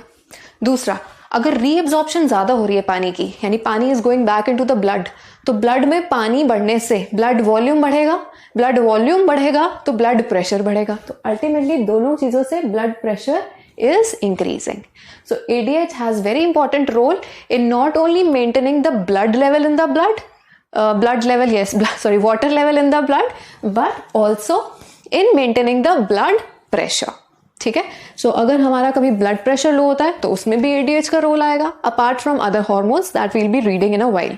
ठीक है, बट अगर पानी बहुत ज्यादा निकल गया, जैसे गर्मियों में इतनी स्वेटिंग हो जाती है ना, तो गर्मियों में यूरिनेशन कम होती है, सर्दियों में यूरिनेशन ज्यादा होती है ना, तो अब क्यों होती है, let's see the role of ADH in that. Now see here, तो गाइस समर्स में देखो, समर्स में एक्सेसिव वाटर लॉस हो चुका है, water loss due to sweating, तो पानी कम हो चुका है, तो इसलिए वाटर को प्रिजर्व करना है। ठीक है, तो ऐसे सिचुएशन में मैसेज पहुंचता है हाइपोथैलेमस को। ठीक है, so see hypothalamus secretes ADH। ठीक है, in response to excessive water loss, जब वाटर का लॉस होगा, ब्लड प्रेशर कम होगा, तो कौन मैसेज भेजेगा, hypothalamus in the form of ADH। ठीक है, हाइपोथैलेमस बनाता है और बना के स्टोर करवा देता है पोस्टीरियर पिट्यूटरी में।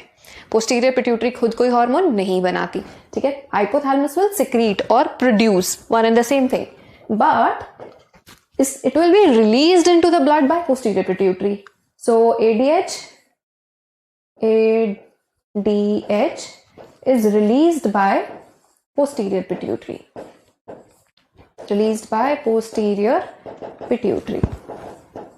ठीक है, तो पोस्टीरियर पिट्यूटरी ने इसको रिलीज कर दिया। तो पोस्टीरियर पिट्यूटरी जब इसको रिलीज कर रही है, तो पोस्टीरियर पिट्यूटरी रिलीज करती है, तो ये वर्ड देख लेना। ठीक है, ये वैसे हार्मोन्स वाले चैप्टर में भी मैं दोबारा से बात करूंगी। पोस्टीरियर पिट्यूटरी रिलीज करेगी, तो इसका इफेक्ट कहां पे होगा, डीसीटी पे। तो डीसीटी एंड कलेक्टिंग डक्ट्स, ठीक है, they will reabsorb water permeability इसकी डिक्रीज हो जाती है, तो इंक्रीज हो जाती है। डीसीटी एंड सीटी रीएब्सॉर्ब मोर वाटर, तो वाटर जब रीएब्सॉर्ब हो जाएगा इसमें से, सो उसकी वजह से less water loss in urine, so ultimately less urination। ठीक है, so गर्मियों में यूरिनेशन लेस होती है। क्यों लेस होती है, बिकॉज ऑलरेडी एक्सेसिव लॉस हो चुका है ड्यू टू स्वेटिंग, तो now we need to conserve the water. Clear. सर्दियों में क्या होता है, अब सर्दियों में देखो ड्यूरिंग विंटर्स, आजकल ड्यूरिंग विंटर्स नो स्वेटिंग, तो वाटर लॉस इतना है नहीं स्वेटिंग से, तो we can afford losing that water in urine. ठीक है, so no sweating, So no ADH, so no water reabsorption, so वो सारा पानी कहाँ निकलेगा? Loss of water in urine. इसलिए excessive urination होती है in winters as compared to summers. Is that clear? अब एक और कंडीशन है, कुछ चीजें भी ऐसी हैं जिनको खाने से पीने से यूरिनेशन ज्यादा होती है, उन चीजों को हम बोलते हैं डायूरेटिक्स. क्या बोलते हैं? डायूरेटिक्स. डायूरेटिक्स मीन्स वो substances which cause excessive urination, substances that cause diuresis. Diuresis means excessive urination. ठीक है? Can you think of any substance? सबसे इंपॉर्टेंट जिस पे क्वेश्चन आना है, that substance is alcohol. ठीक है? That substance is alcohol.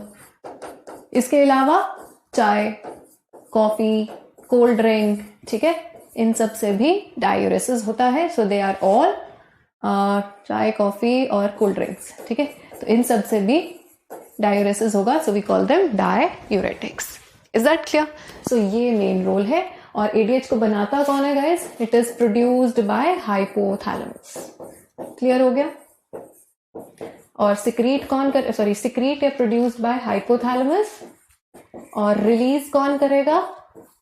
But released by posterior pituitary. ये पॉइंट याद रख लेना.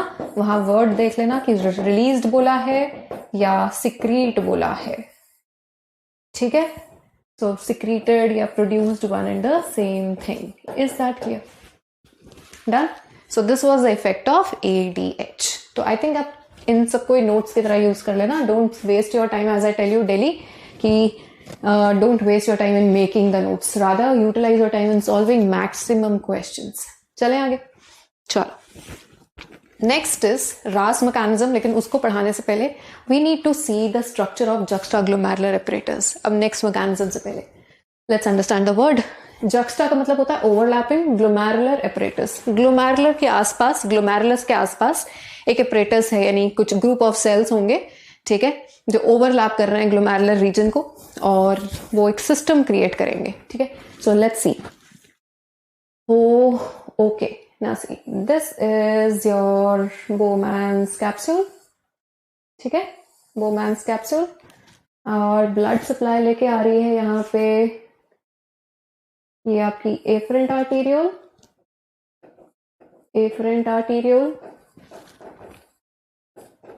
ठीक है? This is afferent arteriole bringing blood towards the Bowman's capsule. इसके अंदर जाके ब्रेक डाउन हो जाएगा into capillary network known as glomerulus. ठीक है? और ये ब्लड अवे कौन लेके जाती है? This is your efferent arteriole. इतना तो क्लियर है हमें.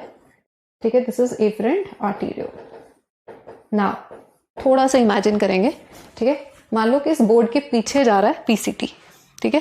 पीछे जा रहा है और पीछे जाके वापस पीछे से अब आगे की तरफ DCT जब आएगा तो आपको DCT का क्या नजर आने वाला है? Transverse section. ठीक है? तो PCT यहाँ पास में प्रेजेंट होगा. तो इसके देखो यहाँ पे ये DCT है. DCT का ट्रांसवर्स सेक्शन नजर आ रहा है. TS और PCT. कैसे? ये पीछे गया बोर्ड के. ठीक है? ट्यूब ऐसे पीछे से आगे आ रही है तो तुम्हें उसका माउथ नजर आएगा आगे से. सो this is a transverse section. ठीक है? अब DCT is lined bye, DCT को कौन से सेल्स लाइन करते हैं? Cuboidal epithelium. है ना? This is a cuboidal epithelium. But DCT का जो हिस्सा इसका ग्लोमेरुलस के पास पड़ता है, यहाँ पे अब स्पेशल सेल्स प्रेजेंट होंगे and these cells are columnar in nature. जो पार्ट DCT का इसकी तरफ पड़ता है, यहाँ पे wall is lined by columnar epithelium, and these cells have a special name. So these cells are known as macula densa cells. Macula densa cells. ठीक है? And what are these cells? These are columnar epithelium of DCT. क्या होता है? Columnar epithelium of DCT. Epithelium of DCT. Is that clear? पहले सिर्फ structure बताऊंगी, काम पे बाद में आते हैं.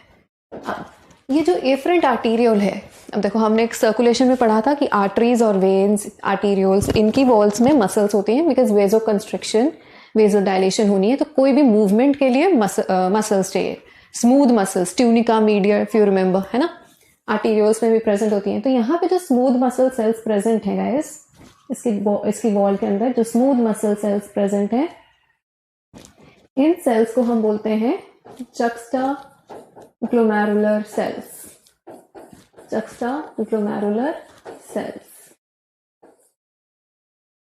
JGC, ठीक है। What are these? These are the smooth muscle cells of afferent arteriole. Clear? Now, second is कि इन दोनों के बीच में यहाँ पे कुछ सेल्स प्रेजेंट है। इन सेल्स को बोला गया है लासीज सेल्स, ठीक है। आपकी एनसीईआरटी के हिसाब से इसका फंक्शन अननोन है, ठीक है, तो हम एनसीईआरटी के हिसाब से चलेंगे। इतना क्लियर हो गया? Now these three cells, macula densa, lacis cells and juxtaglomerular cells, they together form juxtaglomerular apparatus. Is that clear? ये तीन सेल्स मिलके बनाते हैं juxtaglomerular apparatus, JGA, ठीक है। Now let's see what kind of system do they create. Now see guys, जो macula densa sales है ना, इनकी प्रॉपर्टी ये है कि ये डिटेक्ट कर सकते हैं sodium level in the filtrate, in the blood. They detect sodium level, ठीक है, सोडियम डिटेक्ट कर सकते हैं, ज्यादा है, कम है। नाउ जो इनका काम तो अननोन हो गया ना। सी, जब मैकुला डेंसा सेल्स डिटेक्ट करते हैं कि सोडियम का लेवल फॉल कर गया है ब्लड में, तो ये मैसेज देते हैं juxtaglomerular सेल्स को, ठीक है। इनका मैसेज किसको जाएगा? यहां से मैसेज जाएगा juxtaglomerular सेल्स को, send signal to, and juxtaglomerular cells release करते हैं, they release a hormone known as renin. They release renin. Now this renin is different from the renin we discussed in digestive system. ठीक है, ये renin release करेंगे जो कि hormone है। वो renin एक एंजाइम था, वो भी बच्चों में। ये हार्मोन है, सिंगल एन है, वो डबल एन था। क्लियर? नाउ सी, तो देखो इसने डिटेक्ट किया sodium level has decreased in blood, तो डिक्रीज करते ही अब juxtaglomerular सेल्स को मैसेज भेजेगा, और juxtaglomerular cells in response to low sodium क्या रिलीज कर देते हैं? रेनिन। समझ में आ गया? इतना क्लियर है? ठीक है। Now let's discuss the kind of system they are going to create. कौन सिस्टम क्रिएट करता है ये तुम्हें मैंने बता दिया। अब देखते हैं कि सिस्टम कौन सा क्रिएट हो रहा है। रास, रास इज रेनिन, एंजियोटेंसिन, तीन हार्मोन्स इन्वॉल्व है इसमें, टेंसिन, एल्डोस्टेरोन सिस्टम, एल्डोस्टेरोन सिस्टम, ठीक है। अब इसकी बात करेंगे अभी हम। देखो तो हुआ क्या, ब्लड के अंदर sodium level falls, blood sodium level falls, किसी भी वजह से फॉल कर सकता है। तुमने नमक नहीं खाया, सुन लिया कि जी भी नमक खाने से वाटर रिटेंशन होती है, बॉडी वेट बढ़ता है, वाटर वेट बढ़ता है, तो नमक खाना ही बंद कर दिया, ठीक है। या फिर ज्यादा पसीना आने से भी, यानी वाटर लॉस, सॉल्ट लॉस की वजह से भी सोडियम लेवल कम हो सकता है, ठीक है। हार्मोनल बैलेंस की इम्बैलेंस की वजह से भी सोडियम लॉस हो सकता है। किसी भी रीजन से सोडियम लॉस हुआ इन ब्लड, फॉल करता है, तो सोडियम लेवल फॉल करने का मतलब ब्लड प्रेशर डिक्रीजेस, हाइपोटेंशन हो रही है, ब्लड प्रेशर कम हो रहा है, ठीक है। अब ब्लड प्रेशर को कौन डिटेक्ट कर रहा है, सोडियम लेवल को कौन डिटेक्ट कर रहा है? It is detected by macula densa, detected by macula densa cells, ठीक है। अब मैकुला डेंसा सेल्स ने मैसेज किसको भेजा? मैकुला डेंसा सेल्स मैसेज देते हैं, मैसेज या they stimulate juxtaglomerular cells, juxtaglomerular cells, JGC। और juxtaglomerular cells स्टिमुलेट होके क्या बनाते हैं? Cells to release renin, they release renin. Is this clear? अब ये हार्मोन है, तो हार्मोन हमेशा कहाँ डाला जाता है? ब्लड के अंदर। तो चलो ब्लड के अंदर डालते हैं। तो ये है अब आपकी ब्लड वेसल, ठीक है, ये है आपकी ब्लड वेसल, ठीक। Now see this renin enters into the blood, clear. अब ब्लड के अंदर ऑलरेडी एक हार्मोन प्रेजेंट है लेकिन इनएक्टिव फॉर्म में, that is angiotensinogen. Angiotensinogen, angiotensinogen. अब तुम्हें पता है कि किसी भी नाम के पीछे जेन आए या पहले प्रो आ जाए तो वो चीज इनएक्टिव होती है ना, तो ये इनएक्टिव है, angiotensinogen is inactive, clear. Now see, अब जैसे ही रेनिन एंटर करता है ये एंजियोटेंसिनोजेन को एक्टिवेट कर देगा into angiotensin 1, angiotensin 1 which is active form, ठीक है। नाउ सी, एंजियोटेंसिन, एंजियो का मतलब ब्लड वेसल्स, टेंशन का मतलब प्रेशर। सो एंजियोटेंसिन 1 यानी जो एक्टिव फॉर्म है, this is going to put pressure on the blood vessels. तो मतलब ब्लड प्रेशर पे वेसल, सॉरी ब्लड वेसल पे प्रेशर डालेंगे मतलब उसको कंस्ट्रिक्ट करेगा, सिकुड़ेगा, एरिया विल डिक्रीज, तो pressure will increase. So what is this? This is going to increase the blood pressure, ठीक है। लेकिन ये इतना स्ट्रॉन्ग है नहीं, तो this first form is not very potent, not very strong, तो इसको कन्वर्ट किया जाता है दूसरी फॉर्म में, दैट इज एंजियोटेंसिन 2। मेन काम इसका आता है angiotensin 2। This is also active, but this is more potent. This is more potent. Potent means more strong. ठीक है, this is less strong. ठीक है, potent और strong. इतना क्लियर हो गया? So ये inactive था. This was the first form, but not very active. And this is the more potent form, angiotensin 2. ठीक है, अभी angiotensin 2 देखो क्या क्या करेगा। एंजियोटेंसिन 2 एज आई सेड, इसका फर्स्ट इफेक्ट क्या है? इसका फर्स्ट इफेक्ट है कि ब्लड वेसल की वॉल्स पे एक्ट करने वाला है, और फर्स्ट इफेक्ट ये है कि it is going to constrict the vessels, vasoconstriction करेगा। वेजो कंस्ट्रिक्शन करेगा तो blood pressure is going to increase. यही तो हमने करना है। हो गया ब्लड प्रेशर इंक्रीज, एक तरह से ब्लड प्रेशर इंक्रीज करने की कोशिश शुरू हो गई है। दूसरा, ये जो एंजियोटेंसिन 2 है गाइस, ये पोस्टीरियर पिट्यूटरी पे भी इफेक्ट डालता है। पोस्टीरियर पिट्यूटरी पे, पोस्टीरियर पिट्यूटरी क्या रिलीज कर सकती है? It will release water, sorry it will release ADH, और एडीएच क्या करेगा? ADH is going to reabsorb lot of water, it reabsorbs water from DCT and CT, है ना। तो डीसीटी एंड सीटी से वाटर जब रीअब्सॉर्ब होगा तो ब्लड वॉल्यूम बढ़ेगा, ब्लड वॉल्यूम बढ़ेगा तो ब्लड प्रेशर बढ़ेगा। ये करना था हमने, अगेन ब्लड प्रेशर इंक्रीजेस, ठीक है। तीसरी चीज क्या होगी? देखो ये फर्स्ट इफेक्ट, ये second effect, now third effect angiotensin का, ये होगा एल्डोस्टेरोन। ये इफेक्ट करता है एड्रिनल कॉर्टेक्स पे, एड्रिनल ग्लैंड जो किडनी के ऊपर ग्लैंड होती है उसके बाहर वाले एरिया पे, एड्रिनल कॉर्टेक्स पे, एड्रिनल कॉर्टेक्स से रिलीज करवाएगा ये एल्डोस्टेरोन। और एल्डोस्टेरोन एक बहुत ही स्ट्रॉन्ग हार्मोन है जो कि सोडियम की रीअब्सॉर्प्शन करवाता है।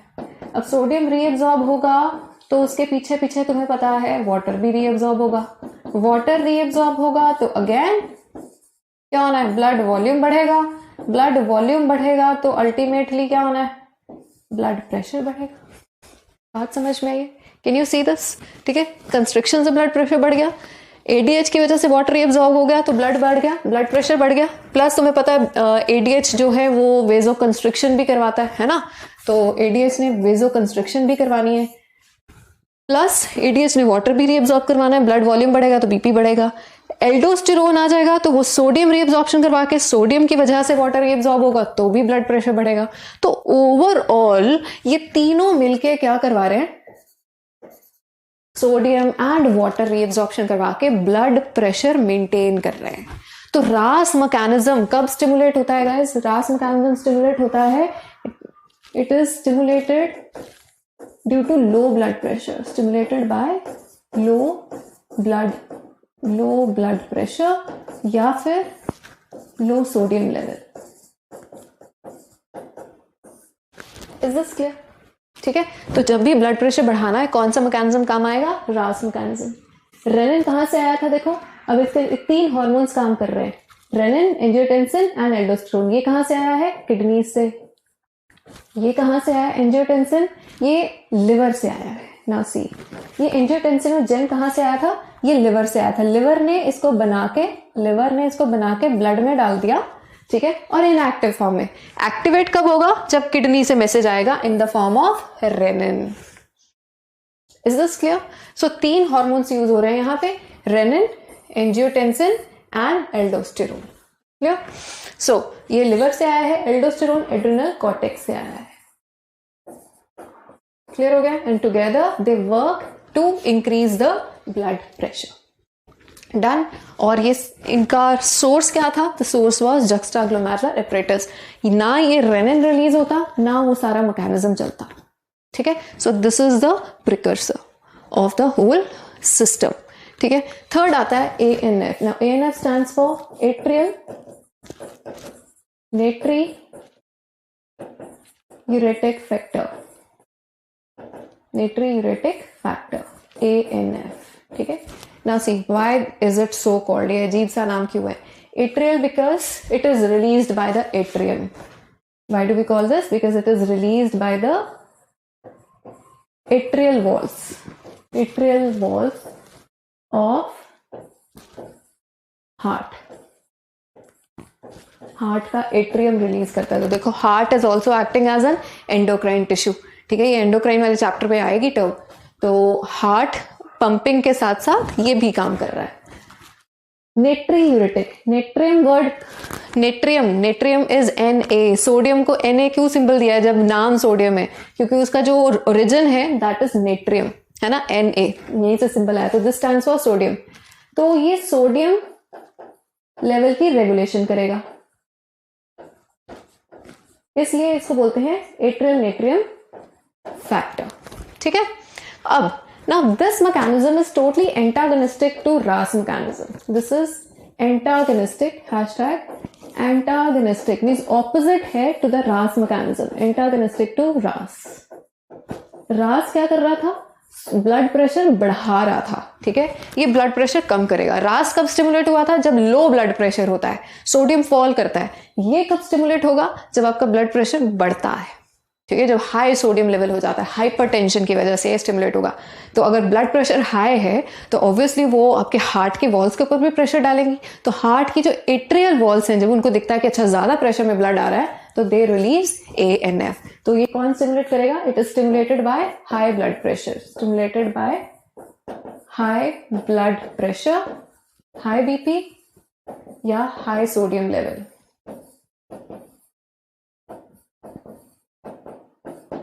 ठीक है। So this is ANF। So it is antagonistic रास मैकेनिज्म। तो अगर इसने ब्लड प्रेशर अब लो करना है, इसका काम क्या है? ब्लड प्रेशर को लो करना। तो अब वाटर को निकालना है। देखो, ब्लड प्रेशर बढ़ाने के लिए हमने ब्लड के अंदर वाटर को रीअब्सॉर्ब किया था। अब उस वाटर को निकालना है, सोडियम को निकालना है। सोडियम निकलेगा, वाटर निकलेगा, तो ब्लड वॉल्यूम कम होगा, और ब्लड वॉल्यूम कम होने से blood pressure will decrease. So this is how it works. So how does it work? It decreases the reabsorption, है ना। सो इट ऐसे कह सकते हो, it increases the removal of, it increases the removal of water and sodium in urine, ठीक है। So more urination in laka, more urination, more water loss, ठीक है, जिसकी वजह से blood volume decreases, blood volume decrease हो रहा है, तो blood pressure will also decrease. That is why we said it is antagonistic to RAS mechanism. Is it clear? So it will suppress, and it will suppress juxtaglomerular cells. And juxtaglomerular cells renin बनाना बंद कर देते हैं. Is that clear? चलो. So this was ANF, और 3 हमने hormones पढ़े हैं जो रेगुलेशन कर रहे हैं किडनी के फंक्शन की, कि कितना पानी निकलेगा, कितना सॉल्ट निकलेगा। और ये सारे के सारे हॉर्मोन्स किस पार्ट पे इफेक्ट करते हैं? Your DCT and your collecting ducts. Is it clear? और PCT और लूप ऑफ हेनले के अंदर तो जो रीअब्सॉर्प्शन होनी है दैट इज ऑब्लिगेटरी, वो होनी ही होनी है। Is that clear, guys? चलिए, so regulation of kidneys is also done. Let's quickly read it from NCERT. So, see, functioning can be efficiently monitored and regulated by hormonal feedback mechanism by hypothalamus, juxtaglomerular apparatus and your heart. तो osmoreceptors present होते हैं body में, ठीक है. They are activated by the changes in the blood volume, blood water volume and ionic concentration. Excessive loss of fluid from the body can activate these receptors. जैसे कि ये osmoreceptors कहाँ पे present हैं? आपके macula densa cells. These are your osmoreceptors, है ना? Densa. Which stimulate the hypothalamus to release antidiuretic hormone. ठीक है. मैकुला डेंसा भी एक तरह के ऑस्मोरेसेप्टर्स हैं, प्लस ऑलरेडी आपके बहुत सारे ब्लड वेसल्स में भी ये प्रेजेंट रहते हैं. So vasopressin from the neurohypophysis. Neurohypophysis is posterior pituitary का दूसरा नाम, ठीक है. पार्स नर्वोसा भी कह सकते हैं. ADH facilitates water reabsorption from the latter parts of tubule, यानी DCT and latter parts DCT and CT, ठीक है. Preventing diuresis means less urination. Increase in the body fluid volume switches off the osmoreceptors and suppresses the ADH. It can also affect the kidney function by its constrictory effect. So I told you ADH is known as vasopressin. तो constrictory effect भी होगा. Vasoconstrictor है. Vasoconstrictor. तो area decreases, pressure will increase. ठीक है. This causes an increase in the blood pressure. Done. And increase in the blood pressure. We can increase the glomerular filtration rate, thereby the GFR. I told you कि अगर blood pressure increase होता है तो overall आपका effective filtration pressure भी बढ़ेगा. क्यों? अगर blood पीछे से ज़्यादा आ रहा है तो blood hydrostatic pressure जो है glomerular hydrostatic pressure that will increase. The overall filtration rate is going to increase.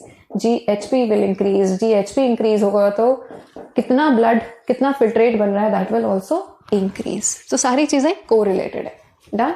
Now see, juxtaglomerular apparatus plays complex regulatory role. A fall in the glomerular blood flow or pressure can activate the juxtaglomerular cells to release renin, which converts angiotensin into blood tensinogen into angiotensin 1 and further to angiotensin 2. ये सारा हमने flow chart पे किया है.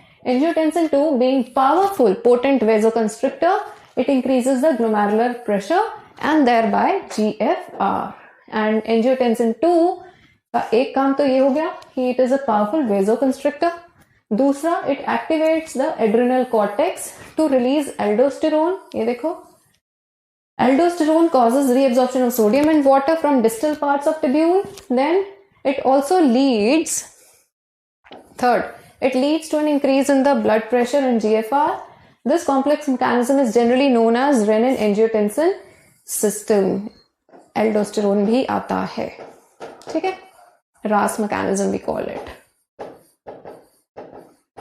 So increase in blood flow to the atria to the heart can increase the release of atrial natriuretic factor. ये third वाला बताया कि अगर ब्लड प्रेशर बढ़ जाता है, blood flow to the heart increases, तो it can cause vasodilation and decrease the blood pressure. ANF mechanism therefore acts as a check on the renin-angiotensin system. Check का मतलब it is antagonistic. उसके opposite काम करेगा. Is that clear? ठीक है. So done with NCERT. चलिए, so we have decoded it enough. चलो, अब finally regulation के बाद अब जो डीसीटी और कलेक्टिंग डक्ट्स में फ्लूइड बना है, ठीक है, सारा कुछ होने के बाद, हार्मोनल एक्शन होने के बाद, now that is known as final product is known as urine. Clear? The final product is known as urine. और यूरिन के रिलीज को हम क्या बोलते हैं? Micturition. So micturition is urination, act of passing out urine, act of passing out urine, ठीक है. और simply urination, that is micturition, ठीक है. नाउ सी, यूरिनेशन से पहले लेट्स सी कि ब्लैडर का क्या सीन है, ब्लैडर का स्ट्रक्चर क्या है. देखो, एक चीज मैंने ऑलरेडी बता दी थी कि किडनीज में अब वो जो यूरिन बन गया है, ठीक है, आगे आपका DCT collecting ducts will open in the renal papillae, right. Papillae से वो माइनर केलसेस में जाएगा, माइनर से मेजर में जाएगा, देन पेल्विस, एंड पेल्विस से यूरेटर स्टार्ट होता है। और यूरेटर के अंदर यूरिन कैसे फ्लो करता था? Bye peristalsis. सो यहाँ पे लिख लेते हैं, देखो दीज आर यूरेटर्स। यहाँ पे यूरिन पैसेज कैसे होगा? पासेस बाय या ट्रांसपोर्टेड बाय पेरिस्टालसिस। और एक और चीज हमने इसके लिए बड़ी इंपॉर्टेंट की थी कि आपके यूरेटर्स के अंदर गाइस प्रेजेंट होता है ट्रांजिशनल एपिथेलियम। बताया था ट्रांजिशनल एपिथेलियम। ये स्ट्रक्चरल ऑर्गेनाइजेशन में चीजें आएंगी क्योंकि यहाँ पे प्रेजेंट है और यूरिनरी ब्लैडर में प्रेजेंट है, इसलिए इसको हम यूरोथीलियम भी बोलते हैं। ठीक है, ये काफी इंपॉर्टेंट है स्ट्रक्चरल ऑर्गेनाइजेशन का टॉपिक। ठीक है, चलो but we will study here. Now talking about ureters, pair structures हैं। अब देखो ये जो यूरेटर्स हैं ये कैसे ओपन हो रहे हैं आपके अंदर? ये ब्लैडर में ऐसे ऊपर से नहीं ओपन होते कि यहाँ पे ओपन हो गए, नो, ये ओपन हो रहे हैं पीछे से जा रहे हैं, तो I will make it dotted. और पीछे से ओपन यहाँ डायगोनली होते हैं here towards the bottom part, towards the नीचे वाला पार्ट, तो यहां तक आएंगी। ये पीछे से आ रही है तो I am making it dotted. Is this clear? ठीक है, दीज आर योर यूरेटर्स। और देखो यहां से ब्लैडर से स्टार्ट होती है आपकी यूरेथ्रा, और तीनों की ओपनिंग्स, ये इसकी यूरेटर्स की और ये यूरेथ्रा की, so they are together forming a triangular सा स्ट्रक्चर। तो हमारे अंदर ये एक ट्रायंगुलर सा स्ट्रक्चर बन रहा है। Now this triangular structure is known as trigone. This is known as trigone. This triangular structure is known as trigone, जहां पे 3 ओपनिंग्स हैं, 2 यूरेटर्स की और एक आपके यूरेथ्रा की। Is that clear? Then see here detrusor muscles, मैंने पहले भी बताया था। अब यूरिनरी ब्लैडर की वॉल में ये स्पेशल मसल्स प्रेजेंट है जो कहीं और नहीं मिलेंगी आपको। ठीक है, these are the detrusor muscles, very important. अब इन्हीं की कॉन्ट्रैक्शन से होगा urination. Contraction leads to micturition और यूरिनेशन। ठीक है, नाउ सी ये प्रेजेंट है, ये बीच वाली जो लेयर है, these are detrusor muscles. Clear? All right, now see अब यूरिन आना शुरू हुआ, एक लेवल तक फिल हुआ। ठीक है, तो मैसेज पहुंच जाता है। देखो जैसे ही यूरिन यहाँ पे फिल होना शुरू होगा, वॉल स्ट्रेच होगी, तो इसकी वॉल में, यूरिनरी ब्लैडर की वॉल के अंदर स्ट्रेच रिसेप्टर्स प्रेजेंट होते हैं। कुछ उसी तरह से जैसे आपकी ब्रोंकाई ब्रोंक्यूल्स में इनहेल करने पे स्ट्रेच रिसेप्टर स्टिमुलेट होते थे, हेरिंग ब्रूअर्स रिफ्लेक्स पढ़ा था। ठीक है, ऐसे यहाँ पे जब यूरिन कलेक्ट होना शुरू होता है गाइस, तो यहाँ पे भी स्ट्रेच रिसेप्टर्स को मैसेज मिलेगा and they will send signal to the brain. Ultimately message brain से आना है। ठीक है, तो यहाँ वॉल्स में स्ट्रेच रिसेप्टर्स प्रेजेंट होंगे। जैसे ये फिल होना शुरू होता है एक लिमिट के बाद, stretch receptors will send signal to the brain. Brain कहता है कि okay it's time to urinate, but तुम कहते हो नहीं मेरा लेक्चर चल रहा है अभी, आई कैन कंट्रोल। ठीक है, तो ब्रेन थोड़ी देर के लिए चुप हो जाता है, फिर और भरता जाएगा। फिर जब एक लिमिट आ जाती है, ठीक है, तब ब्रेन बोलता है कि भाई अब नहीं रुका जा सकता, अब पॉज करो वीडियो को और पहले होके आओ। राइट, सो यही है। तो यहां से इसके वॉल के अंदर स्ट्रेच रिसेप्टर्स प्रेजेंट है गाइस। ठीक है, let's read what it says. We are directly doing it from NCERT. ना see, urine form by nephrons is ultimately carried to the urinary bladder where it is stored until a voluntary signal is given to the central nervous system. ठीक है, कई बार तुम bore हो रहे होते हो class में बैठे, तो फिर क्या बहाना होता है, ma'am may I go to toilet, करते हैं ना स्कूल में सब। ठीक है, तो तुम सोचते हो कि क्या क्या बहाना करें, चलो बाथरूम ही हो आते हैं। तो जब तुम सोचते हो तो तुम्हें भी लगता है कि हाँ ठीक है चलो, सो वॉलंटरी सिग्नल भी दिया जा सकता है। क्लियर? कई बार हमने ट्रैवल करना होता है तो हमारी कोशिश होती है कि ट्रैवल में परेशान ना हो, तो चलो एक बार हम फ्रेश हो आते हैं, फाइन। तो वॉलंटरी सिग्नल से भी यूरिनेशन स्टिमुलेट की जा सकती है। क्लियर? और उसमें आप क्या करते हो, आई मीन देखो हर चीज को ना याद करने की जरूरत नहीं है, कुछ चीजें हम करते हैं ना, जस्ट रियलाइज ऑब्जर्व कि तुम क्या करते हो। If you put pressure on our lower abdomen, ठीक है, तो तब भी यूरिनेशन इनिशिएट की जा सकती है, यानी उसमें डायाफ्राम का भी रोल आता है। तुम एब्डोमिनल मसल्स को कॉन्ट्रैक्ट करते हो तो यूरिनेशन इनिशिएट होती है, right? Now C, voluntary signal is given by the central nervous system. This signal is initiated by the stretching of urinary bladder as it gets filled with the urine. In response, the stretch receptors कहाँ पे present है? In the walls of the bladder send signal to CNS brain, passes on to the, or CNS brain फिर message भेजेगा, motor signal. Motor messages क्या होते हैं? जो brain से आते हैं, ठीक है, to initiate the contraction of smooth muscles of the bladder. और इन स्मूथ मसल्स का नाम क्या है? detrusor muscles. They are not in your control, so smooth muscle, detrusor muscles. And simultaneous relaxation of the urethral sphincter. Now let's go back to the structure. Now see, यहाँ पे guys towards the end, यहाँ ये urethra, यहाँ पे sphincters भी present हैं। दो sphincters, एक अंदर वाली साइड पे, ठीक है, और एक बाहर वाली साइड पे। ये दो स्फिंक्टर्स हैं, ये वाले हैं बाहर वाली साइड पे हैं, तो एक्सटर्नल यूरेथ्रल स्फिंक्टर, अच्छा लिखा हुआ है, नहीं लिखा, यूरेथ्रल स्फिंक्टर, ठीक है, और ये अंदर वाले हैं, तो these will be known as internal. बाहर वाली साइड पे एक्सटर्नल और ब्लू वाले इंटरनल स्फिंक्टर्स, ठीक है। एक्सटर्नल गाइज हमेशा वॉलंटरी होते हैं, this is under your control, और इंटरनल इनवॉलंटरी होता है, याद रख लेना। इंटरनल इनवॉलंटरी है, बाहर वाला वॉलंटरी होगा, इन रहेगा, internal involuntary. Is this clear? Now see, अब ब्रेन से मैसेज कहां पे आएगा? ब्रेन से मैसेज, सीएनएस से मैसेज दो जगह पे आना है। मैसेज आएगा एक तो डिट्रूसर मसल्स पे कि इनकी कॉन्ट्रैक्शन करनी है, और स्फिंक्टर्स पे मैसेज आएगा कि इनको रिलैक्स करो। सो ये रिलैक्स होकर पैसेज ओपन करेगा और ये कॉन्ट्रैक्ट होकर पीछे से पुश जनरेट करेगा, and that is how we urinate. Clear? So see, message कहां से इनिशिएट हुआ? कॉन्ट्रैक्शन मैसेज आया सीएनएस से, और क्या मैसेज आया है? Number 1 contraction of smooth muscles, and उसी वक्त रिलैक्सेशन होनी चाहिए स्फिंक्टर्स की, causing the release of urine. The process of release of urine is known as micturition, and the neural signal जिसकी वजह से urination हुई है उसको बोलते हैं micturition reflex, ठीक है। तो micturition reflex में क्या हुआ? bladder fills up to a certain limit, ठीक है, stretch receptors send signal to the CNS, and CNS sends the signal, motor signal, to detrusor muscles of the bladder and urethral sphincters to relax. Detrusor muscles को contract करेगा और urethral sphincters को relax करेगा, ये है micturition reflex. Clear? Now adult urine कितना excrete करता है? यूरिन हम बहुत बार बात कर चुके हैं कि 1 से 1.5, 1 से 1.5 लीटर यूरिन बनता है, जबकि स्टार्टिंग में ग्लोमेरुलर फिल्ट्रेट कितना बना था? 180 लीटर। तो 99% क्या हो गया उसका? रीएब्जॉर्ब हो गया। So urine formed as light yellow, ठीक है, वाटरी फ्लूइड, स्लाइटली एसिडिक होता है, पीएच देखो 6, ठीक है, and it has a characteristics order.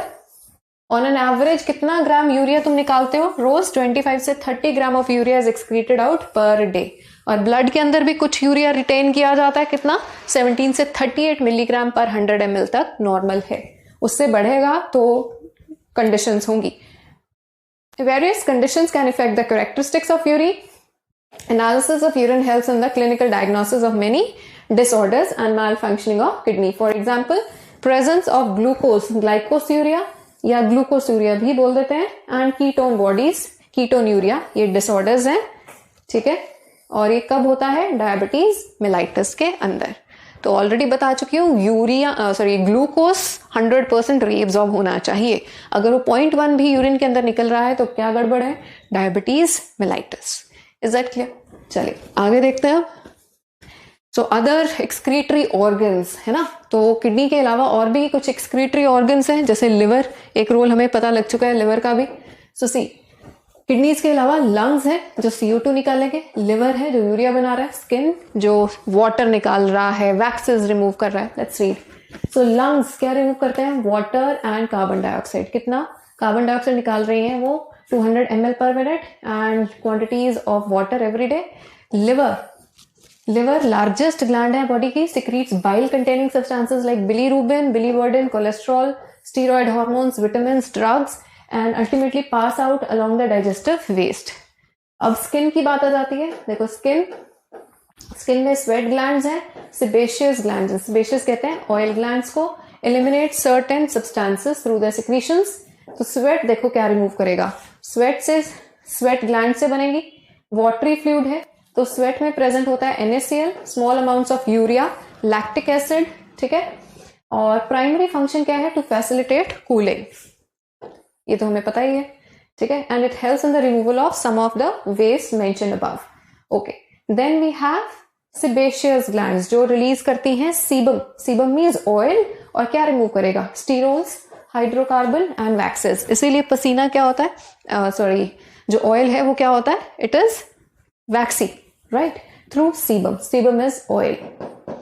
This secretion provides protective layer for the skin, but do you know the small amounts of nitrogenous waste could also be eliminated through saliva. तो yes, saliva also contains urea. ठीक है, चलिए. So ये है other organs which also play excretory role. Then finally talking about disorders of our excretory system. ठीक है guys, तो excretion में देखते हैं. देखो डिसऑर्डर्स में बहुत सारे हमने नाम देख लिए. वी हैव टॉक्ड अबाउट अभी ग्लूकोज यूरिया, अगर ग्लूकोज प्रेजेंट होगा. कीटोन यूरिया, ठीक है, अगर कीटोन बॉडीज प्रेजेंट होगा. इसी तरह से पाईयूरिया होता है. पाईयूरिया का मतलब होता है पस सेल्स, डेड डब्ल्यूबीसीज यूरिन में होंगे, तो इसका मतलब किडनी के अंदर कोई इन्फेक्शन चल रही है. ठीक है. नेफ्राइटिस, नेफ्रॉन की इन्फ्लेमेशन. आइटिस आ गया तो इन्फ्लेमेशन होगी नेफ्रॉन की. अगर ग्लोमेरुलस की होती है तो ग्लोमेरुलर नेफ्राइटिस बोलते हैं. ग्लोमेरुलर नेफ्राइटिस किसी भी रीजन से हो सकता है, इन्फेक्शन की वजह से हो सकता है, हाई ब्लड प्रेशर की वजह से हो सकता है. अब दूसरा देखते हैं पॉलीयूरिया. पॉलीयूरिया का मतलब है ब्लड के अंदर यूरिया का लेवल बढ़ गया है.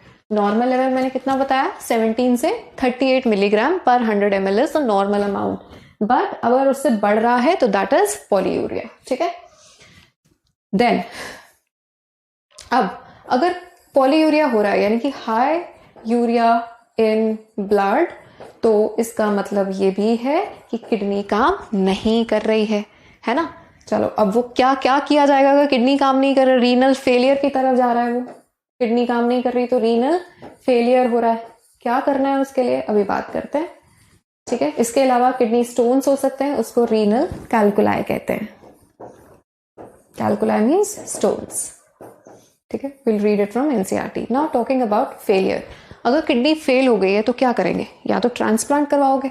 अब अगर जब तक सूटेबल ट्रांसप्लांट नहीं मिलता है, डोनर नहीं मिलता है, तो तब तक we have a device, a machine which functions like kidney and we call it the artificial kidney or hemodialyzer. ठीक है. The process is known as hemodialysis.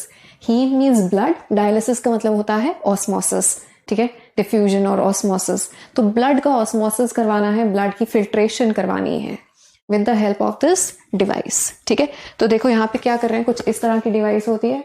अब ज़रूरत के हिसाब से डिपेंडिंग कि डिसऑर्डर किस लेवल का चल रहा है, रोज भी हो सकता है कि person is permanently on the dialysis machine, और हफ्ते में एक बार भी डायलिसिस करवाया जा सकता है. डिपेंड करता है कि कितनी लेवल की डिसऑर्डर चल रही है. नाउ सी हियर, ये आपकी जो रिस्ट में आर्टरीज और वेन्स होती हैं, we call it radial artery. So this is the radial artery. Artery से ब्लड निकाला जाएगा. ठीक है. आर्टरी से ब्लड निकाल के इसको मशीन में भेज रहे हैं और ये उसको डायलिसिस करके वापस रेडियल वेन में डालेगा. ठीक है. आर्टरी से निकालेंगे क्योंकि वो ऑक्सीजनेटेड ब्लड है, तो ऑक्सीजनेटेड ब्लड को हम क्लीन भी करेंगे. We'll free it from the nitrogenous waste and put it back in the vein. कोई भी चीज जो पूरी बॉडी में आप फैलाना चाहते हो, डिस्ट्रीब्यूट करवाना चाहते हो, you always put it in the vein. ठीक है, because vein will carry that blood to the heart and heart is going to pump it to the whole body. So put it in the vein. ठीक है. तो अब इस dialyser के अंदर क्या हो रहा है, लेट्स स्टडी इट. देखो थोड़ा बेसिक सा डायग्राम बनाते हैं. सो सी, डायलाइजर के अंदर गाइस ऐसे कुछ चेंबर्स प्रेजेंट होते हैं, सॉरी ऐसे ट्यूब्स प्रेजेंट होती हैं चेंबर के अंदर. So these tubes are made up of special membrane which is called cellophane membrane. ठीक है. ये कौन सी है? सेलोफेन मेम्ब्रेन है. ना सेलोफेन मेम्ब्रेन आपने सेल में भी पढ़ा होगा इसका रेफरेंस.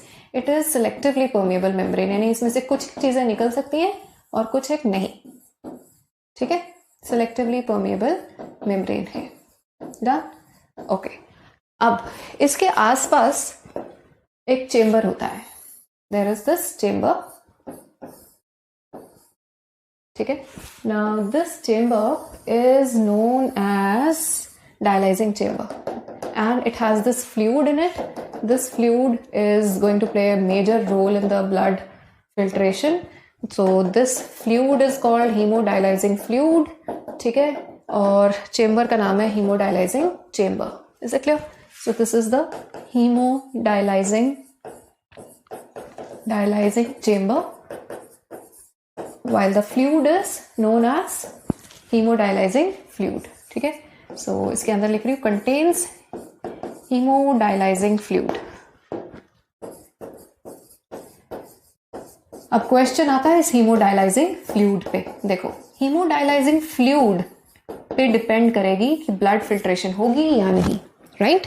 सो हीमोडायलाइजिंग फ्लूइड जो है, this has to be very similar to your plasma. इसकी composition is similar to blood plasma. फर्क इतना है कि जैसे आपके ब्लड प्लाज्मा के अंदर थोड़ा सा यूरिया रिटेन किया जाता है. आई टोल्ड यू, ब्लड के अंदर 17 से 38 मिलीग्राम तक यूरिया नॉर्मल होता है. बस इतना फर्क है कि यूरिया ब्लड के अंदर आपका यूरिया होता है, लेकिन ये जो आपने ब्लड प्लाज्मा जैसा फ्लूइड बनाना है उसमें यूरिया बिल्कुल नहीं डालना. ठीक है, similar to blood plasma except urea. Nitrogenous waste यानी मेनली हमारा क्या है, यूरिया, वो नहीं होना चाहिए. यूरिक एसिड भी नहीं होना चाहिए. ठीक है, ये नहीं होना चाहिए. बाकी the composition has to be very similar to your blood, यानी आइसोटोनिक होना चाहिए. ठीक है, यहाँ से अब क्या किया हमने. सो करना ये है कि हमने रेडियल आर्टरी से ब्लड लिया. Radial artery, blood from radial artery. ठीक है, अब पहली बात कि जैसे ब्लड बाहर आएगा guys, it will tend to clot. तो हमने क्लॉटिंग प्रिवेंट करनी है. तो क्या डालेंगे हम उसमें, हेपरिन डालेंगे. Heparin added.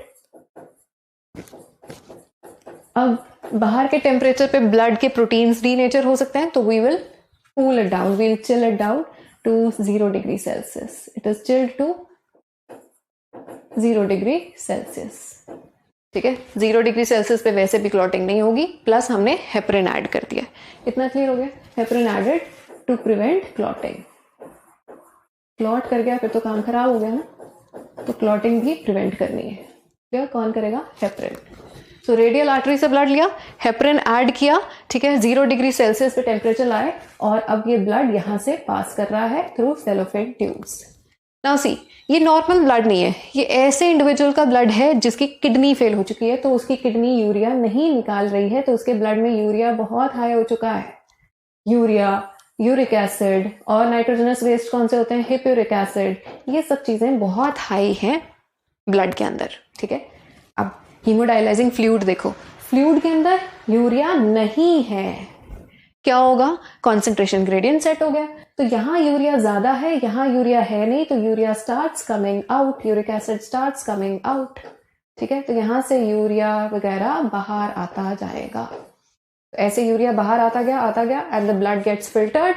तो इस ब्लड को we'll return it to the body by bringing it back to 37 degree celsius and we'll add anti heparin, ताकि अंदर जाके जरूरत पड़ने पे क्लॉटिंग भी हो सके.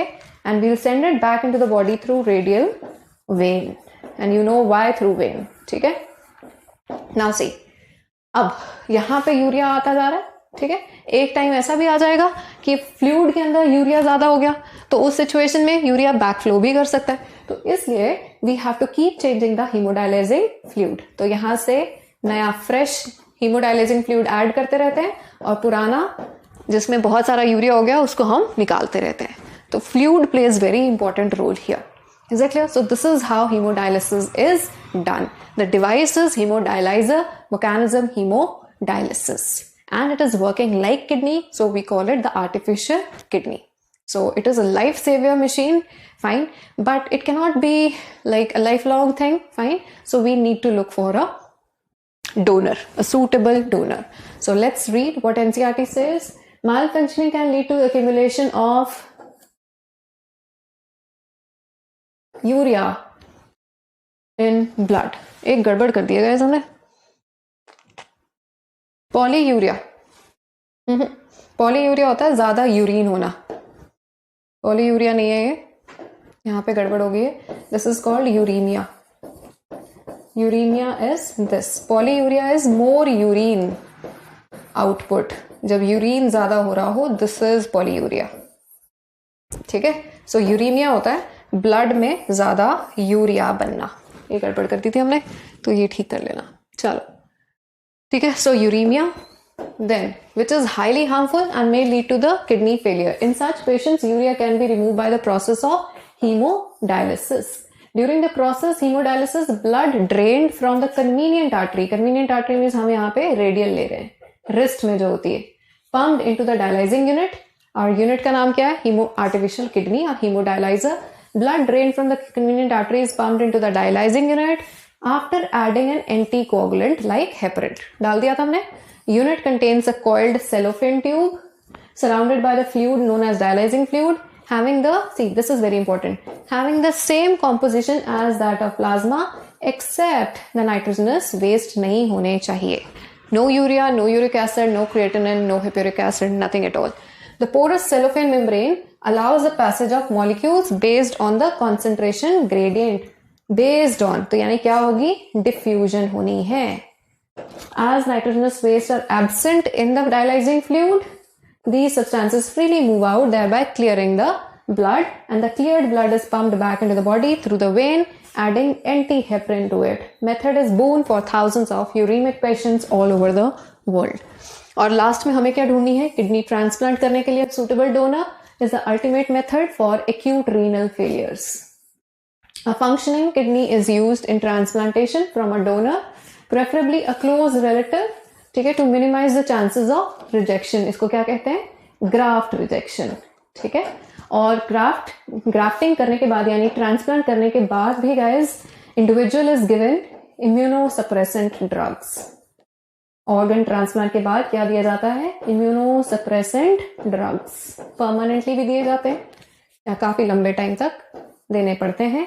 और एक जो इम्यूनोसप्रेसेंट ड्रग का आपने नाम याद रखना है, दैट इज साइक्लोस्पोरिन ए, ये हम पढ़ेंगे माइक्रोब्स वाले चैप्टर में, ठीक है, साइक्लोस्पोरिन ए। अब आप नेक्स्ट क्लास तक ये फाइंड आउट करोगे कि साइक्लोस्पोरिन ए कौन सी फंगस रिलीज करती है, ठीक है। चलो find it out. Now, by the immune system of host and modern clinical procedures have increased the success rate of such a complicated technique. Renal calculi, I told you, ये stones होते हैं insoluble, ठीक है, crystallized salts of oxalates and formed within the kidney. And nephritis, I told you, inflammation of glomerulus of the kidney. Is that clear? So these are the disorders. Now finally, before going, let's brush up in the form of questions. चलिए. So increase in blood flow to the atria of the heart can cause the release of, heart की तरफ जब blood flow increase होगा, blood pressure increase होगा, तो heart क्या release करेगा, ANF, ठीक है। So the condition where urea accumulates in the blood, अभी बात हुई है और जिसमें हमने गड़बड़ भी की थी, तो अब याद रख लेना, देखो गलतियां आज तुम कर लो, ठीक है, तो एग्जाम में नहीं होंगी, ठीक है ना। चलो, जक्साग्लोमेरुलर apparatus इज अ स्पेशल, और तुम्हें स्पेशली याद रहेगा कि मैम ने गड़बड़ की थी, ये तो मैम टीचर्स की गलतियां तो हमें हमेशा याद रहती हैं, है ना। तो अब तुम मत भूलना, यूरीमिया होता है ब्लड में यूरिया का लेवल इंक्रीज होना। चलो, JGA is a special sensitive region by cellular modifications. कहाँ पे JGA बनता है, DCT and afferent arteriole at their point of contact, जहां DCT और एफरेंट आर्टीरियोल आसपास होता है, इफरेंट नहीं होता, PCT के साथ नहीं बनता। DCT याद है, DCT के वॉल जो ग्लोमेरुलस की तरफ थी वहां मैकुला डेंसा है, and macula densa is one component of JGA. Atrial natrium factor will promote dash in the excretion of sodium. It will promote increase or decrease of sodium and water. It will promote increase in the excretion of water, thus decreasing the blood volume and blood pressure. तो क्या होगा, पहला increase फिर decrease, ठीक है। चलो, in mammals which blood vessel would normally carry the largest amount of urea?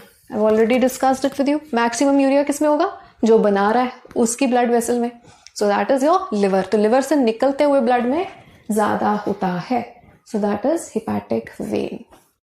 इसके अंदर तो nutrients ज्यादा होंगे क्योंकि ये intestine से आ रही है, ठीक है, और इसके अंदर minimum होगा, ठीक है। All right. So during concentration of urine by human kidney, NaCl is returned to the medullary interstitium by, तो जब कॉन्सेंट्रेशन चल रही है यानी काउंटर करंट मैकेनिज्म चल रहा है, NaCl इंटरस्टिशियम में कौन सा लिम्ब डालता है? तो हमने पढ़ा था यहां से वाटर निकलता है, ठीक है, और यहां से सोडियम निकलता है, तो कौन सा डाल रहा है? It is your ascending loop of Henle. So answer is ascending limb of loop of Henle. Clear? Pick the correct statement. NEET 17 का क्वेश्चन है असेंडिंग. हाँ, पिक द करेक्ट स्टेटमेंट. तो this is your keyword. Ascending limb of loop of Henle is impermeable to water. तो ascending, अभी हमने देखा ascending में से क्या निकलता है. अगर ऐसा क्वेश्चन में डाउट हो तो जल्दी से एक डायग्राम बना लो. ये तुम्हें पता है वाटर निकाल रही है, ये क्या निकाल रही है? सोडियम. ये असेंडिंग है, ये डिसेंडिंग है, LOH LOH. ठीक है, चलो क्या बोला इसने? Ascending limb is impermeable to water, तो it is permeable to sodium ions. This is true. Descending limb is impermeable to water, ये गलत हो गई. इट इज परमिएबल, है ना. Ascending is permeable to water, ये भी गलत हो गया. And descending is permeable to electrolytes, ये भी गलत हो गया. तो answer is E. Clear?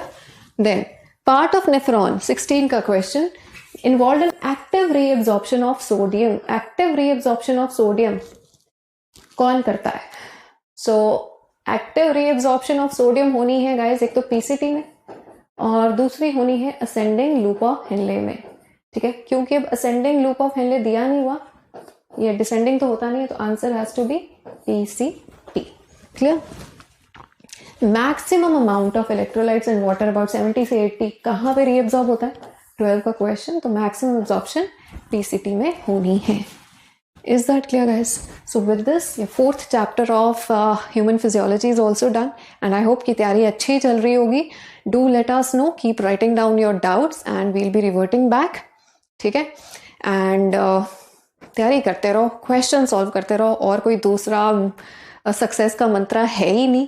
So you need to solve lots and lots of questions. ठीक है?